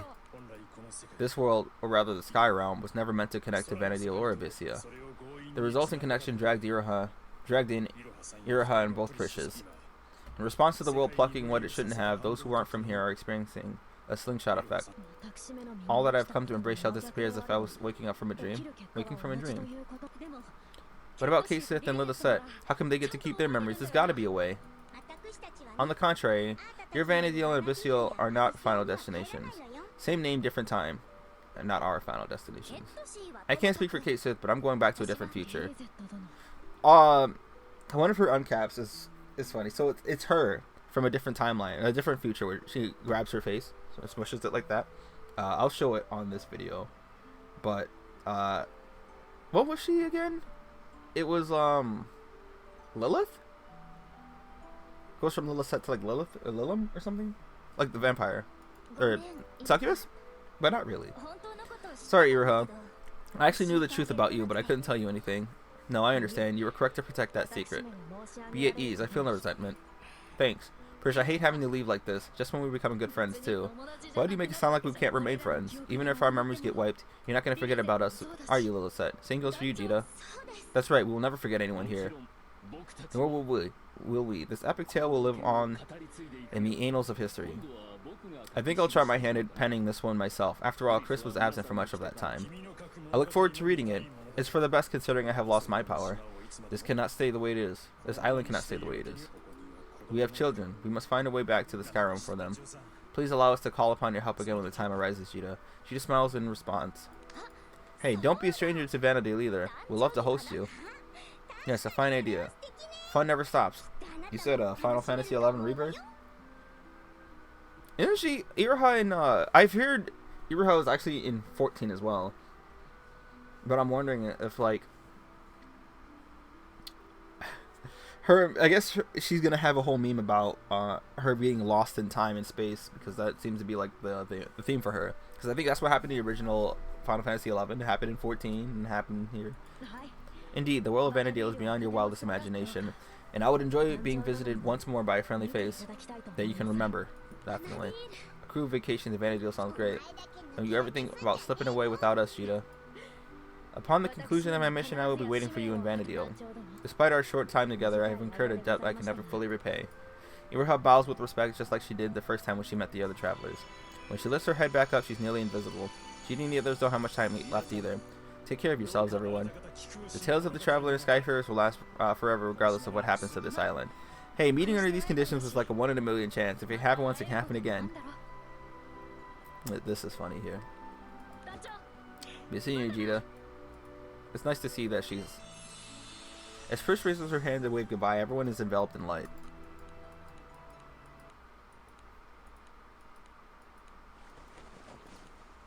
Prish is back home. Prish wakes up splayed out on the floor as she sits up in confusion. Did I just fall asleep? Did I fall asleep? Why does it feel like I've been through a war? She stretches out her body, trying to shake off a nagging feeling when a strange crystal falls out of her pocket and clatters across the ground. She hastily tries to grab it as it rolls away, but it vanishes like smoke before her fingers can touch it. Must have been a dream. Yeah, let's go with that. Loneliness creeps into her heart as she stares into the empty space. A set of footsteps echo behind her.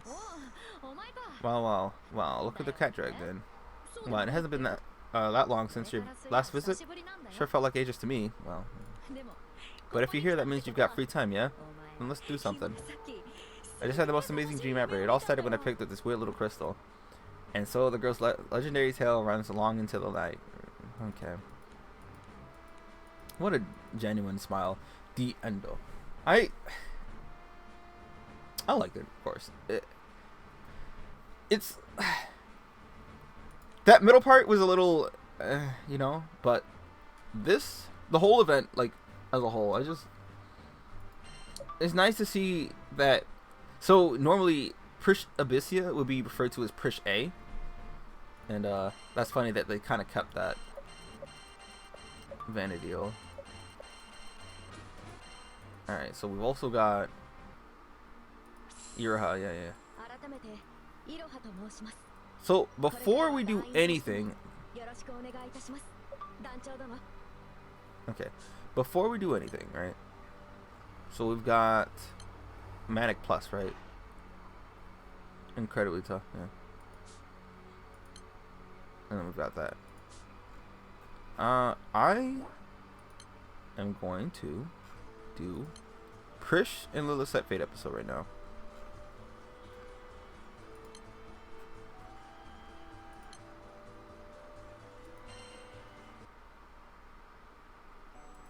After departing from Shantoto's hideout, Jita and company take advantage of the brief respite to unwind. With time on her hands, the Prish from Abyssia decides to visit her Vana'diel counterpart in Olmia. Hey, me. Got a sec? Sure. What's up, me? Well, things have been kind of all over the place since we got here, so I thought I'd pop in and chat with you guys. You know, I was thinking I'd like to have a nice long talk with you too. Kigu dara. What coincidence. What's so funny? Forgive me, it's merely amusing how the two of you are so perfectly in sync. I imagine it would be much the same if you were twins. And I found myself unable to hold in my laughter. We'd be the strongest twins ever. Not to mention twice the fun. Pretty sure it'd cost more than double to feed us though. Oh, you two, take care not to cause too much trouble for Jita and the crew, alright? Though there had been a sense of distance between the three at first, a bit of idle chatter breaks the ice. By the way, how's everyone back in Tasnavia doing? They're fine. I hear Shibuki siblings were reunited with their long-lost father, actually. Well, that's good. Guess they can kick back and relax a little now. How about Cardinal Mildarian? She's good too. Still looking out for us as always. Oh yeah, I'm glad to hear you guys and the guys in your world are hanging in there okay. Oh, I'm doing just fine on my own too, so don't worry about me.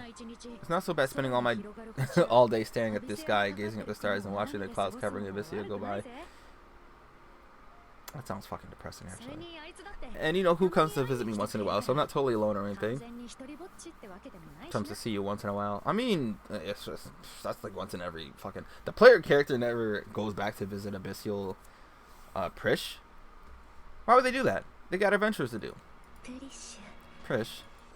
Knowing that Prish is putting up a brave front, Olmia searches for the right words to say when suddenly they are interrupted. Prish, Olmia, there you are. Uh-huh. We're looking for some advice, actually, but I gotta say, it's pretty weird when both of you turn around at the same time. Really? But I mean, we're both Prish, so what do you expect? It certainly can be confusing trying to get the attention of one Prish when they happen to be in the same spot. That makes sense. There's no real way to tell them who, for them to tell who we mean when we say their name. And I know to have a great idea. How about we give ourselves different nicknames so we know who you're talking to? Everyone's going to want to talk to normal Vanadil Prish. And no one's going to want to talk to Abyssal Prish because she knows nothing because everyone fucking died. No. There you go, me. You're pretty sharp to think of the same thing I did. I know, right? After all, I'm you. So what are these nicknames exactly? Abyss? Okay, okay. And I'm the Vanadil Prish, so I'll be Vanish. What you think? Pretty cool. Sure. Yeah, really cool. I like how Lyria's like really into it. It's like, yeah, yeah. You know it.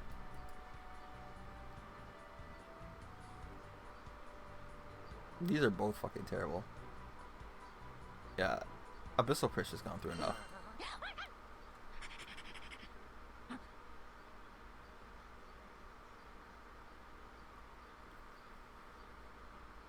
Prish.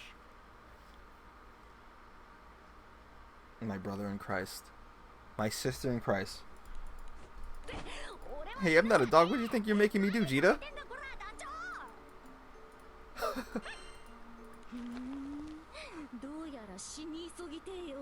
Well, I guess you have a death wish, huh? Jodandaro. I didn't realize you had such a playful side, Jita. Try something like that again, you'll regret it. Well, as long as the two of you are pleased with those names, that's all that matters. Then I'm a Bish now. And I'm Vanish. You can call me Vanish. The pair grinned, seeming more satisfied with their new monikers. So what do you guys need us for anyway? Alright, we have something we want to talk to you about. Yeah, what is it? We'd like to thank the villagers for all the kindness they've shown us, but we're not sure how to go about it. Oh, thank you again. What am I... Alright, so we were just talking about what we could do to make them happy. That's obvious. Treat them to some good food. That'll do the trick. Yeah, surprise them with a tasty meal and they'll be happy for sure. A surprise meal? That's a great idea. I wholeheartedly agree. The only issue is we need to figure out how to procure ingredients, as well as find something to someone to do the cooking. Abyss and Vanish both recoil in tandem at the mention of the word cooking. In that case, Makasero. Haven't thought of a perfect solution. Jita leads the group off elsewhere. I'm hungry, actually. I didn't eat anything. Like I said, I woke up, stared at my phone for like 20 minutes, and then got up. My legs still kind of hurt. My arms are kind of fine. But... oh, shit. Uh-oh. Hold on. I gotta...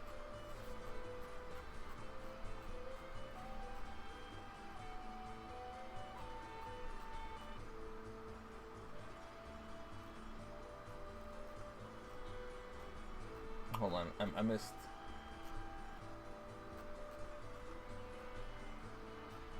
I'm just making sure someone I didn't actually care for showed up.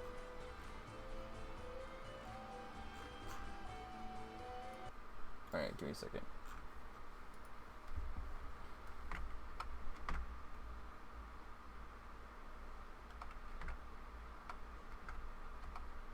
Donkey Kong Country. Ugly Americans.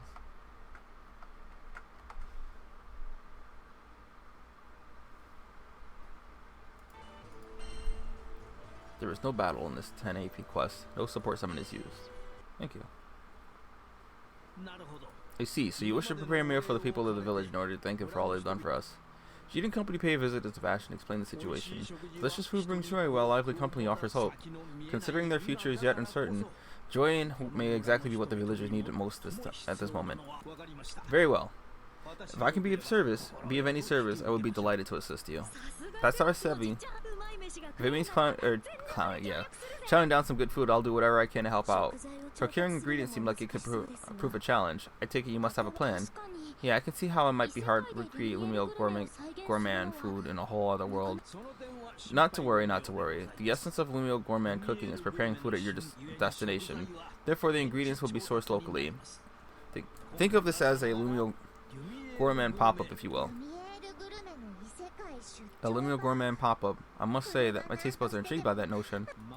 I can't wait to try my hand at working with all new ingredients. Allow me to accompany you and lend my assistance. I'll join you as well. It'll be a snap with you guys along for the ride too. Yahoo! So what are we waiting for? Time to get a move on. I like your enthusiasm. Then once our preparations are complete, let's be on our way. Once the arrangements are in order, the group heads to the lake in the mountains to gather ingredients. Oh. Come on, why will Sevi be the one getting any bites?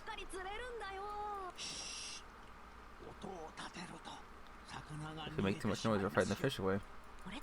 Are you really using the same bait? Yes, of course. When it comes to fishing, you must exercise patience. Yeah, that's the one thing Prish does not have.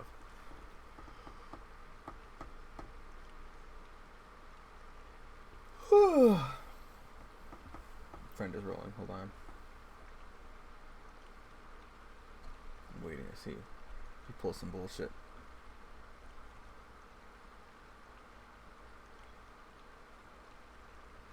Just probably gotta go with that. I see him looking. I see him waiting.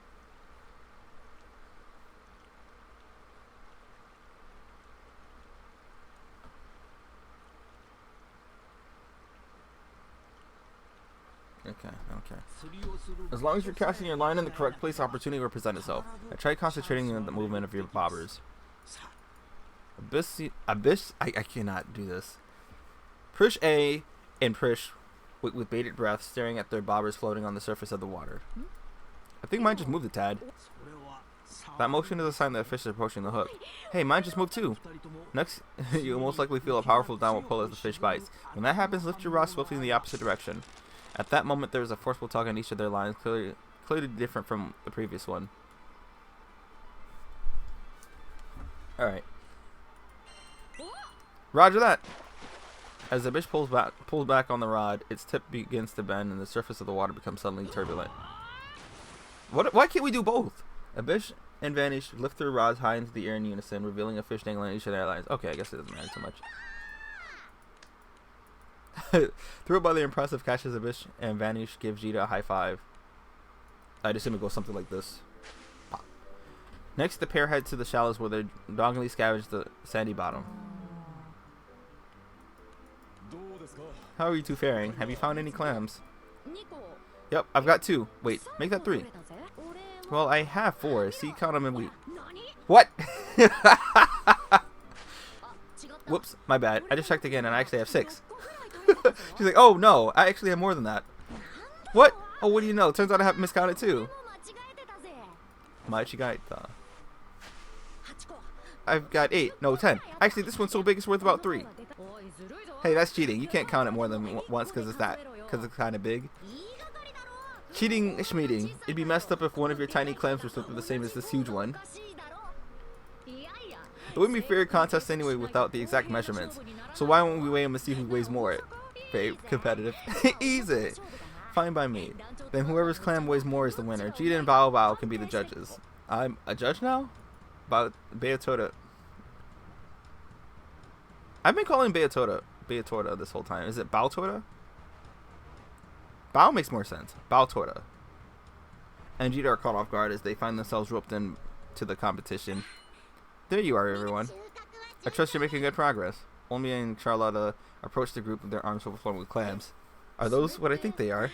Oh, these? They happen to be perfect spot. Just over yonder we can catch scores of clams. 2 of us split up the search, and we came away with quite a large haul. Guess you could say we're a little fish in a big pond, huh? Yeah, can't we were fighting over such a tiny amount. Talk about lame. And I can't believe we were fighting over such a tiny amount. Alright, let's split up and hunt. Yeah, I was going to say the same thing. Upon seeing their friends Bounty, Abish, and Vanish are ashamed of their petty argument. Afterward, the pair work together to gather a large quantity of clams to themselves. Please go to the next one. Go to the next node. Damn it. Hello, everyone. Apparently, we're just about good on ingredients now, so you're welcome to take a break. Oh, nice. So what should we do with our break time? Well, duh. For us, it's got to be sparring. Well, last one there's rotten egg. Oh, yeah. Sparring. Come on, you two, Jita. Is sparring count as taking a break? Wait, I'll come watch. I don't really get what's going on, but count me in. So the captain joins the Bishop and Vanish to the sparring match. After the break, Jita and company gathers wild vegetables, fruits, and mushrooms to make their way back. Thank you for your dedicated efforts in obtaining these ingredients. This should be more or less enough to cover our needs. We'll take care of things from here. As Sebastian and Baotora started setting up, Abish and Vanish approached them timidly. We've already made it this far. Can you let us see things through to the end? If you think we'll just slow you down, we'll obviously get out of your hair, though. I apologize if we've offended you. Please understand that it was not our intent whatsoever. We thought that you must be tired after hunting for ingredients, so we're planning to handle the remaining preparations ourselves. Oh, so that's why you blew us off. Well, you don't have to worry about us. We're still going strong, right? Yep. So quit tiptoeing around and just let us help you finish up. I feel the same way. Please allow us to assist you. In that case, I have no reason to refuse. I see no reason to refuse, yeah. Thank you. We were glad to have the help. So what would you like us to do? Let's see. Could I ask you to remove the sand from the clams? How exactly should we remove it? Start by placing the clams in a sieve in a shallow container, soaking them in salt water. Oh yeah, doesn't that open their mouths up? Once all the sand has been extracted, make sure to leave the clams in the water for further enhance the flavor. Sure thing. That sounds like something we can do. Thus, all set to work, prepping the ingredients in the plaza at the edge of the village. Next chapter, next chapter, next chapter. A while later, Balkan and some of the other villagers happen to pass by. So, like, this is the thing. I appreciate the Fate episodes and stuff, but when it comes to these things, I just want to use the character, you know? But I don't want to skip out on any possible lore that I wouldn't be able to get otherwise. And, of course, there's the whole, well, you can skip now and read it later, but why would you do that? Who actually does that? You skip it and it's like, oh yeah, we'll read it later, and then no one actually reads it later. Oh god. What are you two doing on the outskirts of town? Oh well, you see, we're cooking dinner for tonight. Oh, you're cooking together. Well, if you let me know it in advance, I would have been happy to lend you a hand. I'll lend you my kitchen. It was kind of spur of the moment thing. Is that so? If only you told us sooner, we could have provided you with ingredients. I'll guess so now. What do you need? Dried meat or dried fish, perhaps? Well, but you need those. We can't make you share them with us. Hey, Gita, what are we supposed to do? It's getting harder and harder keeping this a secret. Unable to conceal the truth any longer, they decided to tell the villagers about the surprise meal. I see, so you're doing all this for our sake. Wish we could have kept this a secret longer. Sorry about that. Not at all. If anything, we should be the ones apologizing for being slow in the uptake. No, it's not you guys' fault. Actually, I have a question. Would you be willing to let us help? If possible, we'd like to work alongside you to liven up the village. We'd appreciate it. That is indeed a generous offer. What do you say, Jita? What does it say? The more the merrier. Some cheesy fucking line. Oh. Sensing the sincerity of Balkan and the other villagers, Jita gladly accepts their offer to help. Okay, excitement hangs in the air as they are set to work on the preparations together. I was waiting for some cheesy line. What the captain has to say. Give me a second.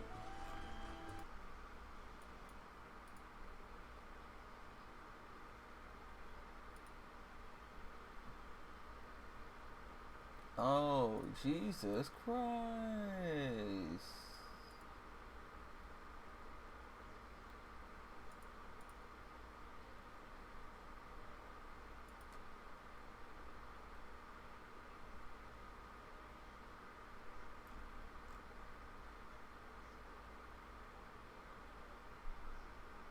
I'm gonna ignore what I'm seeing here. Actually, it's something there's no battle here. There's no battle. There's no Raman. Thanks to the cooperation of Balkan and the others, the once humble meal turns into a full-scale feast. Lilith let Kate, Sith, and Iraha join in on the festivities along with the rest of the villagers. When did you have the time to cook such a fancy dinner? Pretty amazing, huh? The only thing more amazing is how good it tastes. I'm impressed that you thought to treat everyone to a surprise. Very impressed indeed. Too bad the villagers found out along the way, though. Thank you for inviting me, even though I didn't do anything to help. Not to worry, we simply found ourselves with free time and decided to put it towards the cooking a meal. Everyone, thank you so much. Thank you very much for this incredibly kind gesture. All gratitude should be reserved for those who conjured up the idea in the first place. Yes, thank you, Prish. Nah, we're the ones who ought to be thanking you guys. Yeah, with your help, it turned out way more spectacular than we ever imagined. Mayo you. Is that what she was saying? Reayu. Reayu? Huh. I've never actually thought to, like, hear the word or sound it out. Reayu. Okay. Well, we never would have thought to do something like this on our own. This is my first time seeing the others in such high spirits. It's as though they've completely forgotten the Abyssinian threat. That right? Good to hear. Yeah, makes it worth the effort. I'm glad the kids didn't have words to say, they just annoy. Time passes in the blink of an eye, and before they know it, the feast is coming to an end.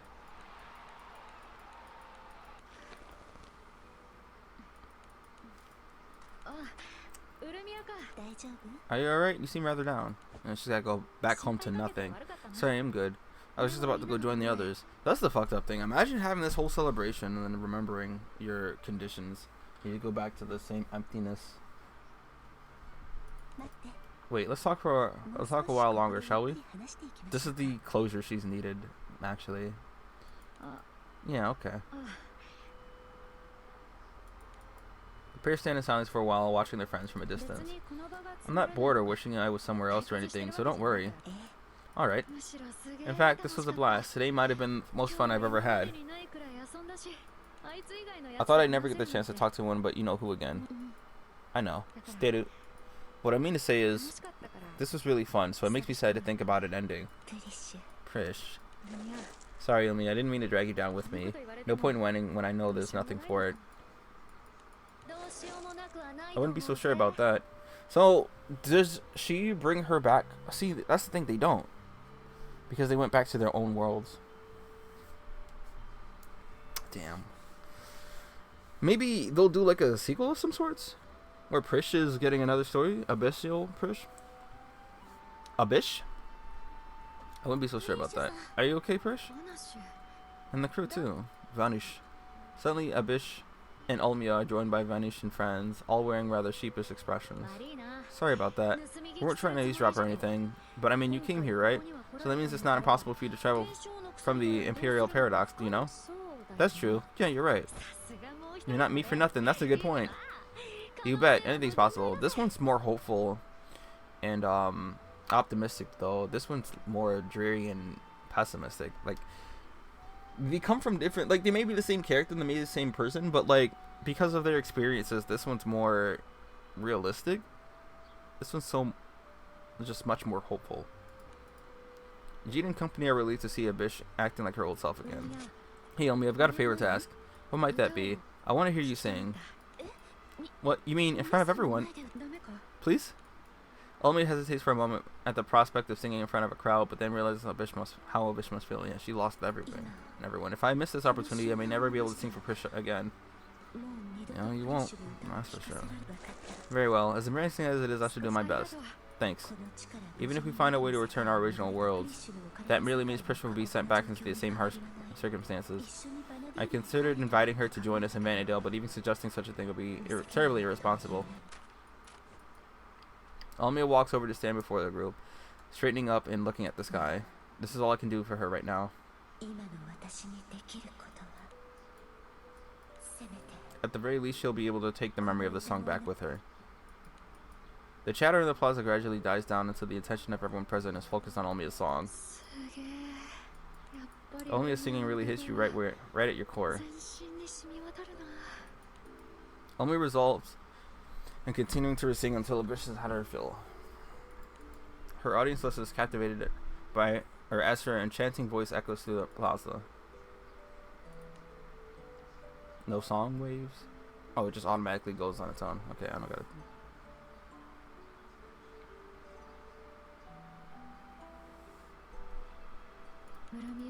They all look happy.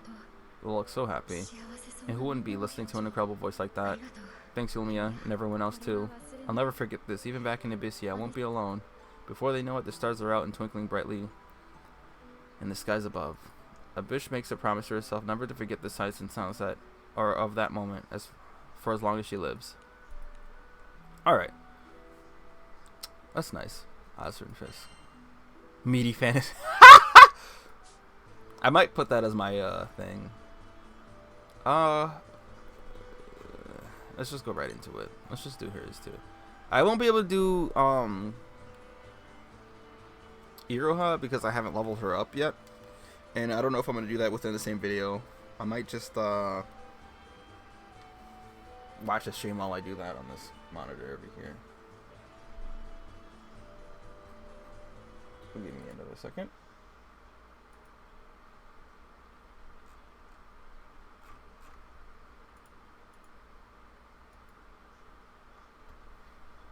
Alright. Yeah, I've got a lot here that I need to finish up. I don't really care about them. The only character I plan on leveling next to 100 would be this character, Neon. Even if I don't like Harvin's.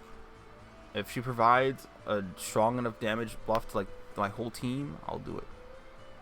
And I don't like. Here's the thing: I skip the characters I do not care too much about the lore for, and I just want to use them. These are characters I like the lore, except you. And I want to read it, but I gotta sit down and actually take the time. Like these, I don't want to skip. But these are typically very long, so it's like, I gotta be like, okay, I'm gonna sit down. I'm gonna just read this thing. All right, what was hers be about? I'm curious about Iroha too. Good group, what a handful those children can be. How many times must I explain I am not an ordinary cat? Ought to grow some ears, the little tykes. Underdeveloped progeny. Well, they aren't entirely wrong. The crew has returned to Diela village from the Shantoto's hideout. With the immediate crisis having passed, all eager to bask in their brief respite. It is during this time that Lilith and Kate sits huddled together in the outskirts of town to sort out the situation.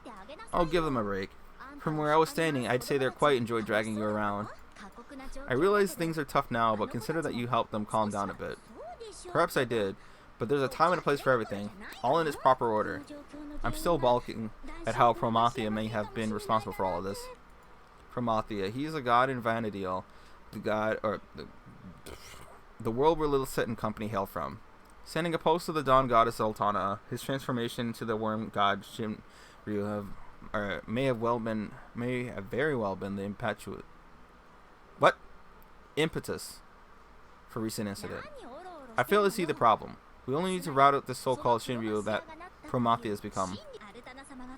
The way I see it, the nature of the threat to Vanadiel that Altena spoke of simply became clear. A grave threat to Vanadiel from another world looms large. Brace yourselves. Those were her words. We're talking about God here. A god. That's... Oh, that's fine.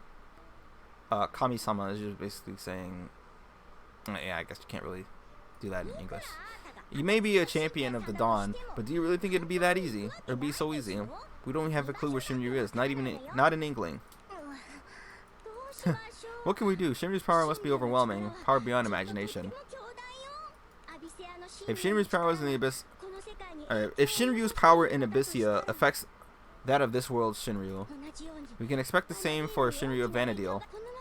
Worst case scenario, the two futures of Vanadiel that you fought so hard to protect will be completely obliterated. Left without a trace. Wait. Two futures, right? So one is the one where her future self is, right? The other one, where she's an adult. She comes back and talks to her younger self. Lilith was previously chosen by Altena to protect her world's future as the champion of Dawn. Between one apocalyptic future of never-ending war with Beastmen and an alternate peaceful one created by Altena out of lament for the former. So is the never-ending war one? Well, no, that's the one that she currently resides in. The alternate peaceful one... I don't know enough about this character. Lilith chose to protect both. I won't let that happen. Don't forget I'm fighting for Lilith. Yeah, see that? Okay. Lilith. What did I say? Lilim earlier? I wasn't sure it was Lilim or Lilith. So, though, we are up against the god. That would have been nice to have that as an alternate costume. Lilith is her alternate form, her adult form, rather. If only the adventurer were here, then everything would be just fine. Lilith said, "It's on me, but what can I do really? What chance do I stand against the god?"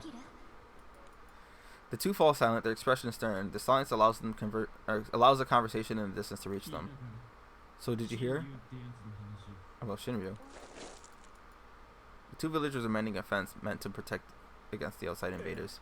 Yeah, word is he's some sort of god, an evil one at that, and that he might wipe out the world as we know it. We're all doomed, ain't we? A real shame. I was starting to get hopeful too, with Jita's Skyfarer crew handling the Abyssian fiends. If the apocalypse is coming, no amount of fence mending or hunting is going to save us. Those villagers. Someone must have overheard Jita's conversations and started spreading the word. I spotted other villagers like them earlier, fearful of the future, a future that may no longer exist. Jita's crew already have their hands full fighting Abyssian fiends. It is no surprise that so many of them fall into despair at our hopelessness. Junko would be in ecstasy here. Yeah. Lacking a sense of purpose, their movements in mending the fence slow down. Just then, black shadows leap out of them from the brush. Watch out! Abenai, dangerous. I will not allow you to harm them. Lay off. Lilith and Kate step forward to protect the villagers from the Abyssian fiends. Oh, we gotta do this, huh? Are they gonna be earth element or are they gonna be null? They're gonna be dark. Okay. I haven't really used her at all, so.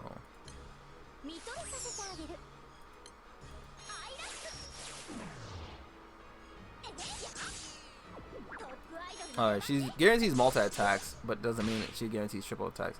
Doesn't she do something upon dodging?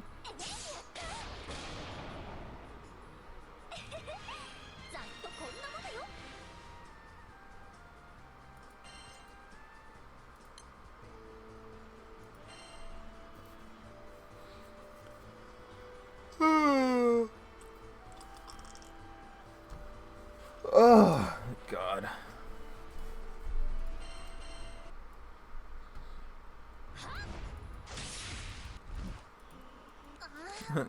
Goodness, that was quite the scare.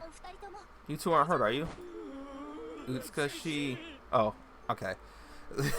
I didn't think they were gonna say it's cause she, but whatever. Cause there's what? It's Utsukashi. Yeah. Utsukashi. And there's Sticky Dama? Sticky. But that's kinda different though. Utsukushio. There's another word too that's used to describe something that's charming. But I think Utsukushi is like just the definition of beautiful though. Petrified with terror only moments ago, the villagers excitedly walk up to Lilith. Thank you for saving us. Thank you so much for saving us. Your moves in battle couldn't have been more graceful. It was like watching a dance. Man, she'd have been so cool actually in the city actually. Like, I'd imagine like Bart's, she'd have like Dancer as an HP attack. I don't know if it'd have the same invulnerable properties, but it'd still be cool. And to see her like in an updated, more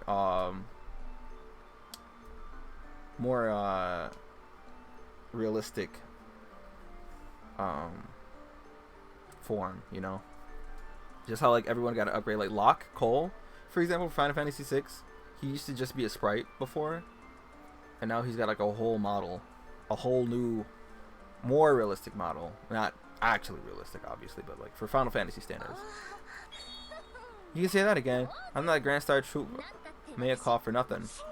You're certainly the real deal. Simply watching you fills me with vigor. Oh, what a beautiful day this is. Is this older men lusting after younger girls? The trope? Impossible challenge. The lifeless expressions from earlier are all but gone, replaced by effervescent enthusiasm. Filled with vigor, eh? That's a good thing. We've already lost before the fight's even begun if your heart's in despair. I know what I can do. She's gonna dance for the squad. What's gotten into you, Lilith? Epiphany strike you? Kate Sith follows behind Lilith as she races towards the village. Mina-san. Jita, what do you say we form a troop of our own? What? A troupe, I said. As in, a group of theatrical performers. Oh, I know what a troupe is. I'm just saying. Give the captain time to respond. Won't you a moment of deliberation? Melissa explains herself to Jita, who was just finished lending a hand to the villagers. Yeah. In Vanadil, I'm a dancer for the famous troupe Mayakov. Circumstances led me to joining them. After learning so much from Master Mayakov, I eventually became a star member. I was reminded how we used to put on shows to console those fatigued from battle. Now that you mention it, I do remember those shows. The people of Diela seemed ready to give up all hope. To be honest, I'm somewhat anxious about the future myself, but I also realized I must take action if I want things to change. That's why I'd like to form the troupe to cheer on the villagers. Because having hope and the will to live is the first step to a brighter future. Not wrong. What do you say, Jita? Alright. Hooray, glad we're in agreement. Dialogue option. Altana choosing you as a champion was no fluke. I'm rather fond of the troupe idea myself. Love it, in fact. So have you decided on a name yet? A name? Shumeikov is named after his leader, so in this case, Shujita, okay.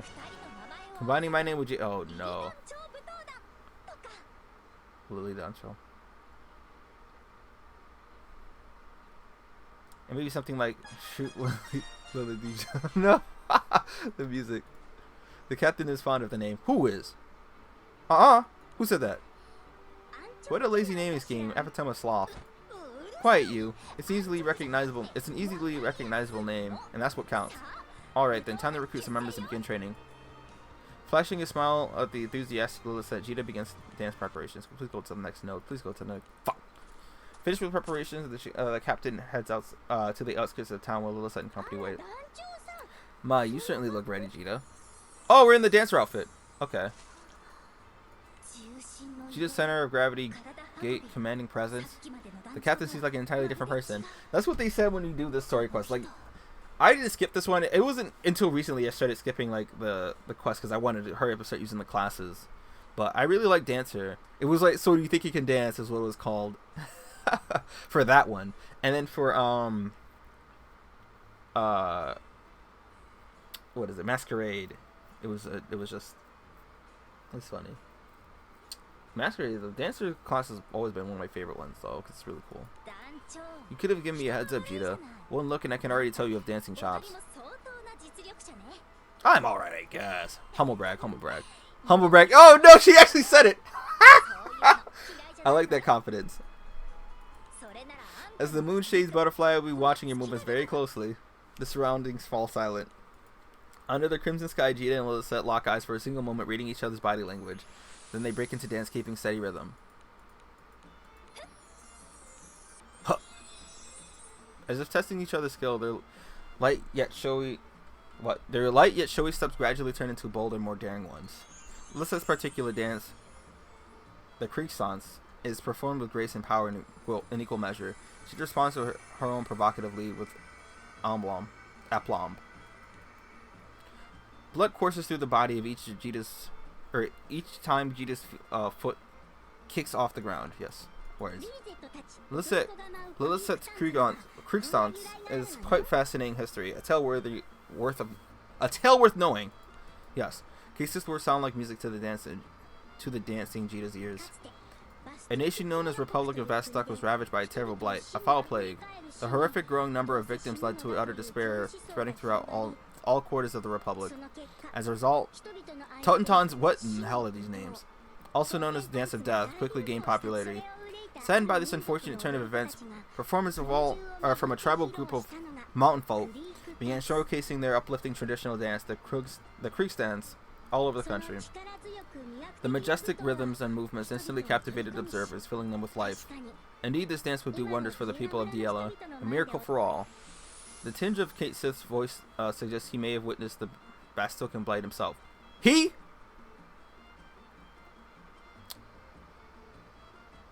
Hate when they do this shit. Feminine form. He. Fuck you. That felt nice. Jita and Lilith danced to perfect tune with each other. I'm impressed you were able to keep up with me the whole way through.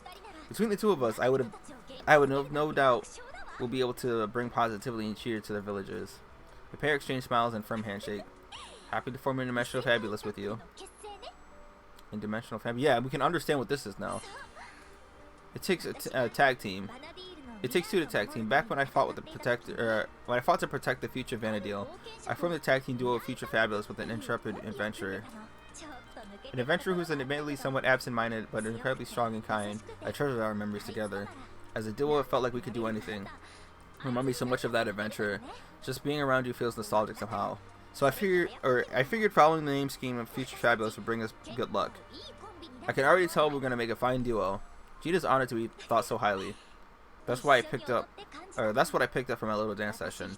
I know I'm hopeless against Shinri alone, but with you and everyone else, we might just stand a chance. Which is why I'm going to do everything I can to keep this future safe. This seems like the last node for the skill thing, not the middle one.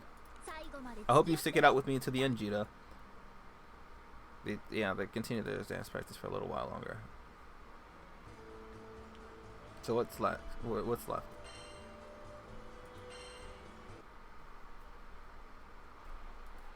One day, Jita and company gather everyone at Diela's village square. What's this about? Has Shinryu made a move? Word is they're gonna put on a show. Well, would you look at that? Oh, this could be something special. Come on this way. You'll get a better view over here. We've got drinks too. Make yourselves at home. Simple wooden stand and partition have been set up in the square as a stage. The bemused villagers wait curiously as their eyes focus on the stage. Sorry to keep you waiting, everyone. Minasama. Wow, she's got the utmost respect for the people. Shoot. Lily Jita is going to put on a very special performance for Diela Village shortly. Or today. Okay. I'm glad it. Dude. We're awake. The dance of their star member. The duo that makes up the interdimensional fabulous is sure to please. What was I saying international this whole time? Interdimensional? I hope I haven't. Oh, jeez. Lyra's voice rings aloud.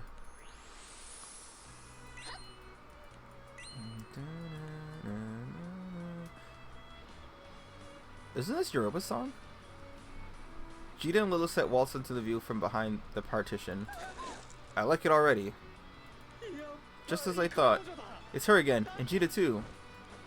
Aren't they kids? Oh. Exhibiting bravery as a warrior, the beauty of a goddess, and the charm of a fairy, the dancing duo move in perfect harmony with each other. Outstanding. Their majestic rhythm captivates audience almost instantaneously. Ooh, you guys are rocking it. Yeah, watching them makes me feel energized. Lilith, Jita.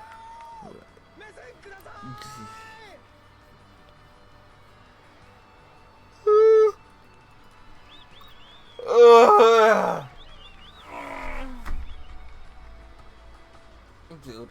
Ugh.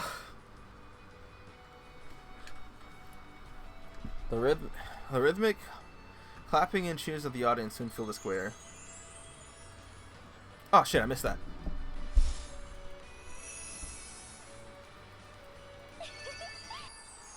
When the duo strikes a post to mark the end of the performance, the square erupts in a flurry of boisterous applause. Well done, you two. A resounding success, an absolute triumph. Just look at the faces of those villagers, their jubilant expressions. As Casey says, they are indeed still abuzz with excitement, gleefully discussing their thoughts on the performance. Well, butter me up and call me a biscuit. Never expected to see that in Diela. That fucking phrase. I don't know how to describe this, but it's as if I'm overwhelmed with emotion. That goes for all of us. They were bright and sparkly on the stage. Somehow made me realize I have to set myself straight and do what I can. Jita and Lilith chuckled to each other in the sight of their cheery smiles. We did it. Our first show was a huge success. Watching you two dance was a lot of fun. So much so that even I feel like dancing now. That's perfect, actually. We just happen to be looking for new members. You'll be starting the troop in no time, Lyria. Shining beacon of hope for all. Not so fast, Kate said. Don't think I'm gonna give up my spot so easily. I'll admit you're at the top of your game in pure skill, but you're not quite as elegant as Lyria, or as classy as yours truly. A shame. Say that again and all nine of your lives are gonna be in danger. Will you refrain from plucking my whiskers, please? I like them as they are, firmly attached. I know. So the villagers come by with a question. Do you think we'd ever be able to dance like you two did earlier? I mean, you're interested in learning? You bet we are. The more of us dancing together, the merrier. Some of us gonna say it. Not to mention having something to dedicate ourselves to would add spice to our lives. Most of all, your dances inspired me. I hope to inspire my family and others the same way. It's definitely possible, and I'm going to show you the ropes. The villagers break into cheer Lilith's proclamation. Come to think of it, Creek stunts proved to be a great help in the battle against Abyssian fiends as well. Also, having a goal to strive for gives hope for a better tomorrow. There's no reason not to do this. What do you say in joining the troop, Jita? Jita gives a hearty thumbs up. Alrighty, we're going to spend as much time as we can teaching you guys to dance while we're in the village. The pair are more than happy to pass their dancing skills. Kasith watches the others in quiet contemplation. Really set. The first time I met her, I took her for a mere spoiled brat. But she's really come to her own, and the people love her, adore her. The days when she'd sit clutching her knees and surrounded, having been forgotten by everyone, feels like an age ago. The era of yesteryear. What? Ooh, wait, whoa, what is this? What? Forgotten by everyone. Dude, I will be playing Final Fantasy XI at some point in my existence. Just, I gotta know. Be warned that training's not gonna be easy. I won't be in the shape yet. Though to be fair, the first step will be learning just how enjoyable dancing can be. Let's start with an easygoing dance today. Come on, friend, you should try it too. I'm just itching to bust a few moves. I wish you could have been there to witness this too, for no one would have been any more pleased than you. The other wing of Altan and a member of Future Fabulous. I look forward to regaling you with the tales of the Sky Realm, the day we meet again. A day which I hope comes sooner rather than later. Guys, yeah. Kasith gazes up in the crimson sky, her thoughts with the adventure to another world. What did the text say earlier? I gotta reread that section. The sound of laughter continues to ring aloud, the crowd dancing with Lilith and Jita. Alright, cool. I will not.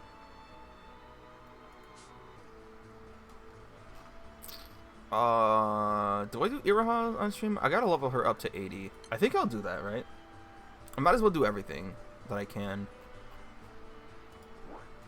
That being said, though, I'm not like,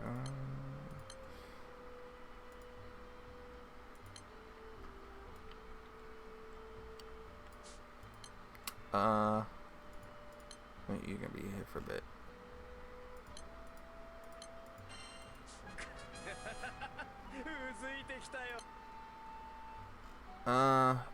I guess we just get rid of Rackham and Lobelia.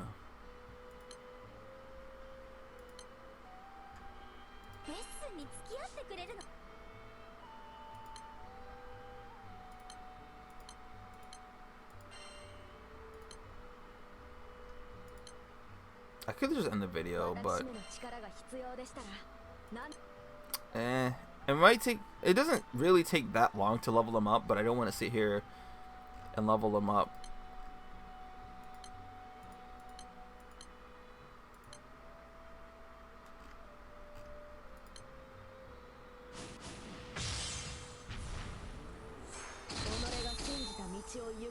That's a cool pose.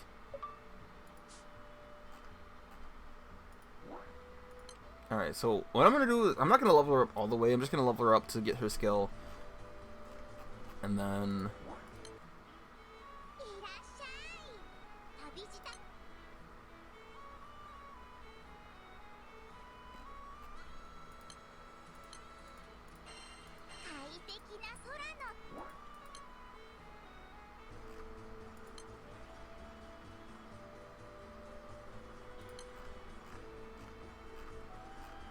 well,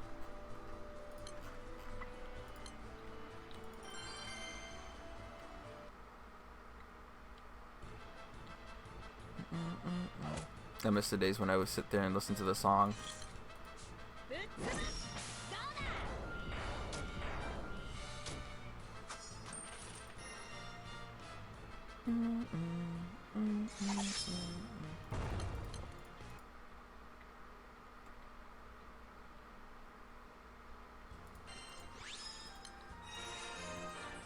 And this will give them some EMPs as well.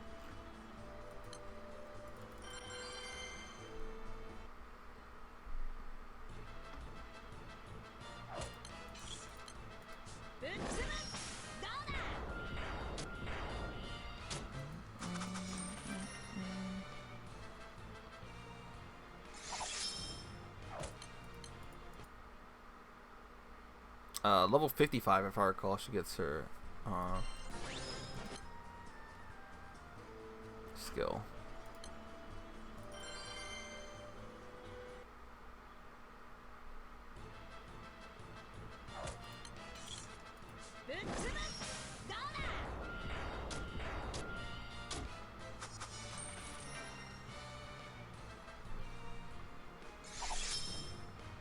Thank you. Those give you the most XP.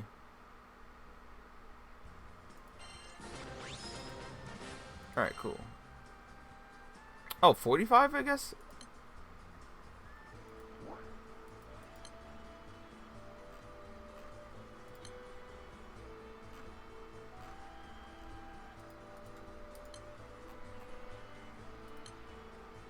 Tenacious Heart. Alright, maybe we'll get some more lore on her. Ugh. After sussing out where the magic puppets were produced, Jita learned that there's an entity known as the Worm God. Known as the Worm God was the root of all the problem. Well, the problem, yeah. While investigating the Worm God, they also helped the locals prepare and patrol the area. This to finish you.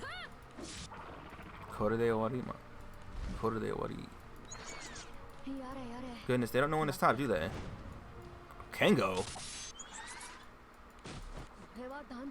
Your back is sincerely appreciated. I believe that should be the last fiend in this area. Should be the last, yeah. Let's return to the village and... but making sure Iraha's out of the way, Jita lobs a counterattack at the Abyssinian fiend. You swung your blade with such precision, just at the nick of time. Impressive always, Jita. And in need of respite, Iraha and Jita search for a safer place to rest. Oh my god. The two slowly make their way through the forest, making sure to inspect their surroundings this time. I must thank you once again for your help earlier. I was so focused on the enemy before me that I neglected to check behind me. It's quite embarrassing that I can't even seem to handle Abyssinian fiends on my own, isn't it? As Iraha looks down on herself, Jita asks a question. Indeed, it is as you say. However, I'm still weak. If I am to fight by your side, I know that I will only end up relying on you. So I've decided to force myself to grow as a warrior and face the Abyssinian fiends on my own. I do apologize for any inconvenience that decision may have caused you. It may seem selfish, but I must train harder so that I may someday cast away these weaknesses. Jita realizes there must be an important reason for Iraha to put herself in danger. The captain offers her a proposal. That certainly would be an effective way to strengthen my hand, wouldn't it? Very well, I accept your offer. Harder, Jita. Strike me as if to kill. Impressed by her overwhelming fighting spirit, Jita prepares an attack even stronger than the last. The sounds of their dancing blades echo throughout the forest. Oh, I'm glad that was kind of short. Relatively short, sweet to the point, just get to it. Everything that's being said is mildly interesting, or more. Jita's offered to help Iraha train in the forest. After some time has passed, the two put their blades down for a breather. It seems like my technique needs a bit of polish. I now realize how large the gap is between us really is, Jita. If only there was something I could work on to shrink that gap. What is it you think I'm lacking? A memory? Jita mulls over Iraha's question for a moment and then arrives at a suitable answer. To be ready for any situation, huh? I suppose using the same strategies over and over will only take me so far. I see I need to diversify my techniques so that I can adapt to any occasion. Something about training with you guys have stirred my heart in mysterious ways. It feels so familiar, almost nostalgic. I must have undergone similar training like this once before. Iraha's stomach suddenly growls loudly. Oh, heh, how embarrassing. I do get quite hungry after the training session. If only we had brought some rice balls. There you guys are. The villagers said you both were training in the forest, so we came here looking for you. And I bet you're both I bet you're both all kinds of hungry after training, so we brought you some rice balls. Let's eat them together. Oh my, such an impeccable timing. I was just getting hungry. Your thoughtfulness is greatly appreciated. So, Jita. The captain nods eagerly, grabbing rice ball before finding a shaded area beneath the tree to sit down. And the short meal break was just what Jita needed. Nom nom. This is really good, isn't it? It truly is. I must offer my compliments to the people of the village after this. You better slow down, Lyria. You got a whole bunch stuck on your face. Where is it? Jita takes a handkerchief and wipes Lyria's mouth. Iraha noticed something on Jita's face. Jita, you also have rice stuck on your face. Right there. Got it. Kind of. After removing it from the captain's face, Irha puts the grain of rice in her mouth.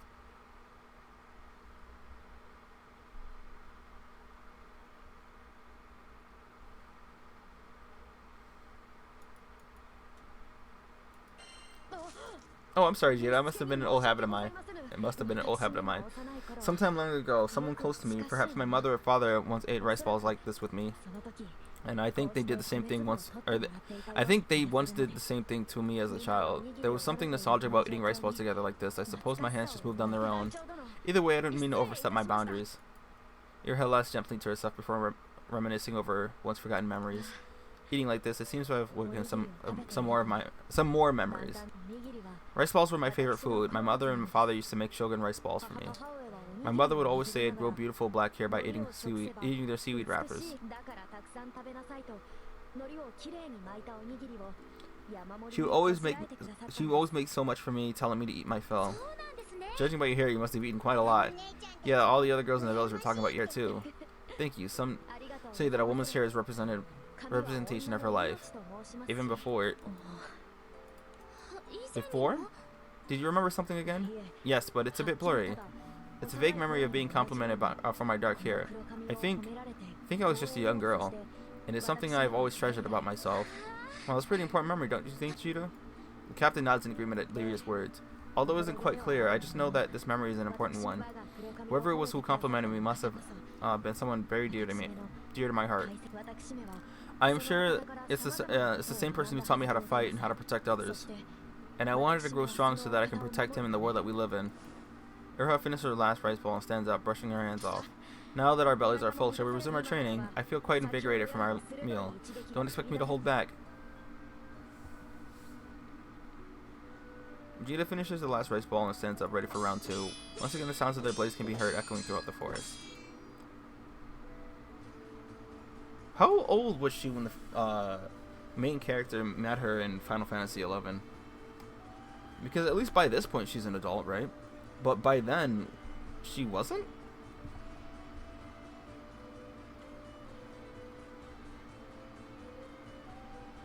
I'm not sure. Maybe there was like a time skip there? It's kind of like, what's her name in The Witcher? Was it like that? What's her name? Was it Siri or something? Not Siri. You know who I'm talking about if you know. I'm thinking of her, like, I can see her face in my head. This is actually going to bother me if I don't look it up.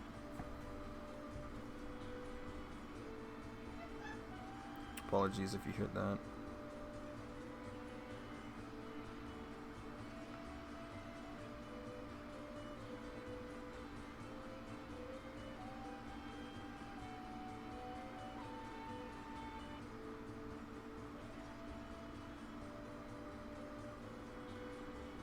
It is Siri.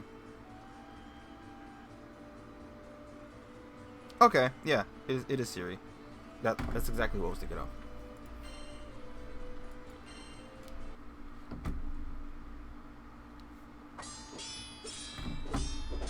After a few days of training with Jita, Irha begins to get the hang of adaptive combat.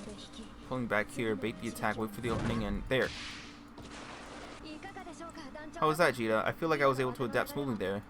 Jita agrees, noting how she was visibly improved since last time.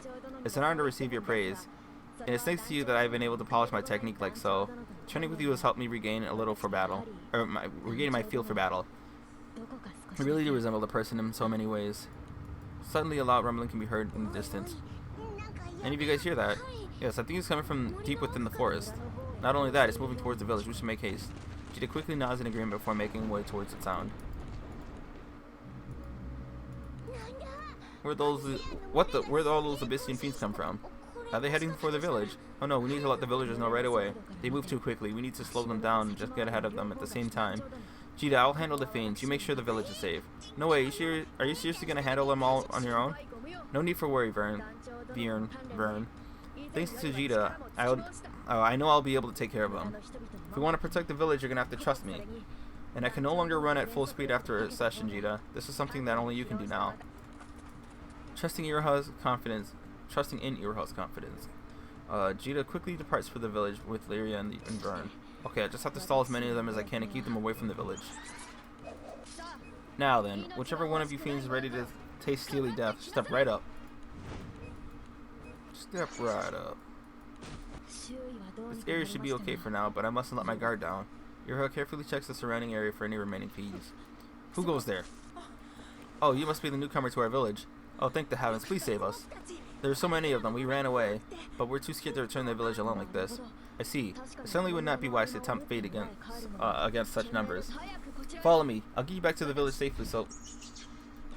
Watch out! Albanite. Iroha steps in to protect it too, but the Abyssin fiend has already approached its victims. If I swing my blade now, I'll risk attacking a mother and a child, but if I don't do something, then... I won't make it in time. Can I really protect it? I really can't protect anyone, can I? Expecting the worst, Iroha shuts her eyes. In that moment, a familiar voice calls out to her.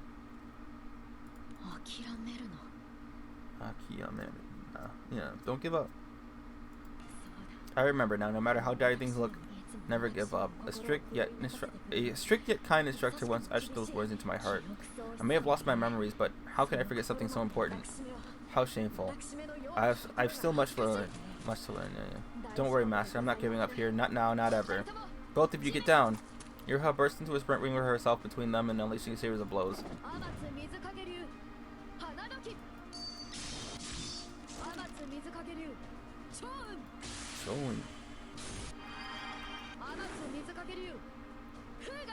Fuga! That's Momiji's theme in DOA 5. The blades barely missed, grazing the mother and child, taking out... Momiji, really is how it's pronounced. Momiji is easier, more fun to say. The blades barely missed, grazing the mother and child, taking out each of the Abyssinian fiends with surgical accuracy. The fight is over. You're finished. Gachirin.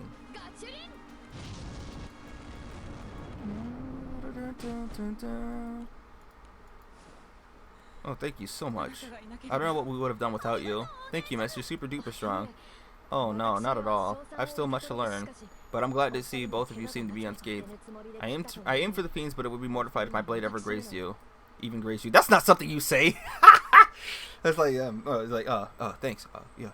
Oh, stay away from this one. Yeah. After making sure the two were indeed unscathed, Iroha lets out a sigh of relief. Are you okay? Did you get hurt? Jita, Lyria, Vern. 2, I presume the village is safe. Yep, Charlotte and the others helped put a stop to those fiends before anyone got hurt. We came back because we were worried for you, Iroha, so you're really okay. Indeed I am, and I was able to send back those Abyssinian hordes as well. That's awesome. We better head back to the village before they stop popping up again. I couldn't agree more. Iroha joins the others as they set out to return to the village. She takes the opportunity to whisper something to Jita. Thank you, Jita. It was thanks to you that I was able to remember an important lesson. The spirit to never give up, no matter how the world may change, my heart must remain resilient. That means not giving up on the people of this village. And one day, I will return to the world where I once was. I'll be strong enough to protect those dear to my heart. So in the meantime, won't you join me for some more training sessions? Always one ready to spar, Jita nods enthusiastically. Iroha smiles warmly at the captain's response. Alright, cool. We got them all done.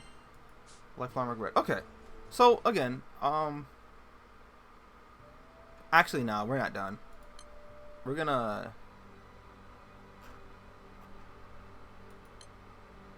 so today's update is gonna do that.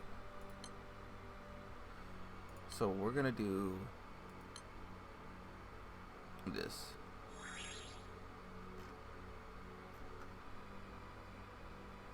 Oh, so this is null element. So what we're gonna do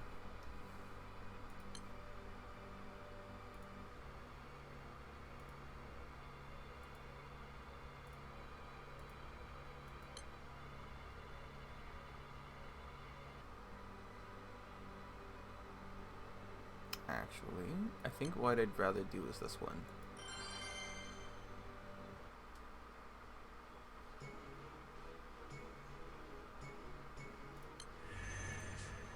I don't know if I need to, like, Hold on, let me attack and see what happens. Now that we have all 3 skills for Prish, man. That feels nice. Yeah, okay, I figured.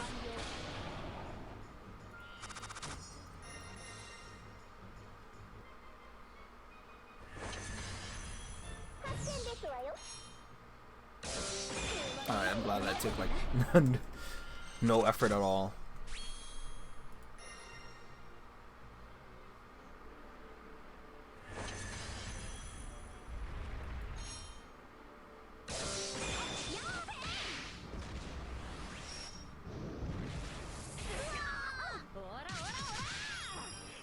She can probably just kill him with skills. Yeah.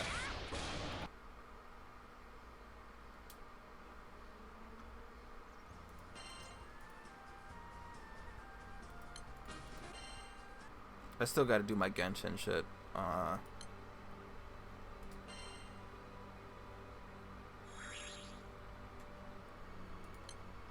So I'll do one of these and then just...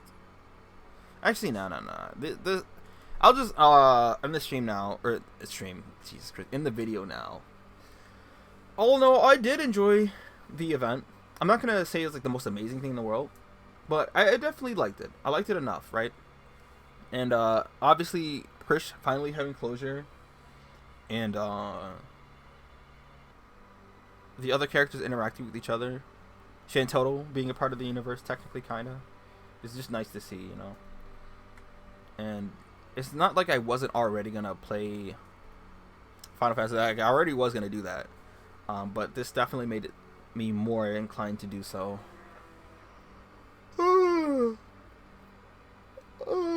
I'll probably only do this kind of stuff for like collabs where people could be interested in, or well, this was kind of major for me though. Like if I could have did this for the Kimetsu no Yaiba event, but maybe if they have like other big events that I'm also interested in enough, I'll do another thing like this. But you know, we'll see. All right.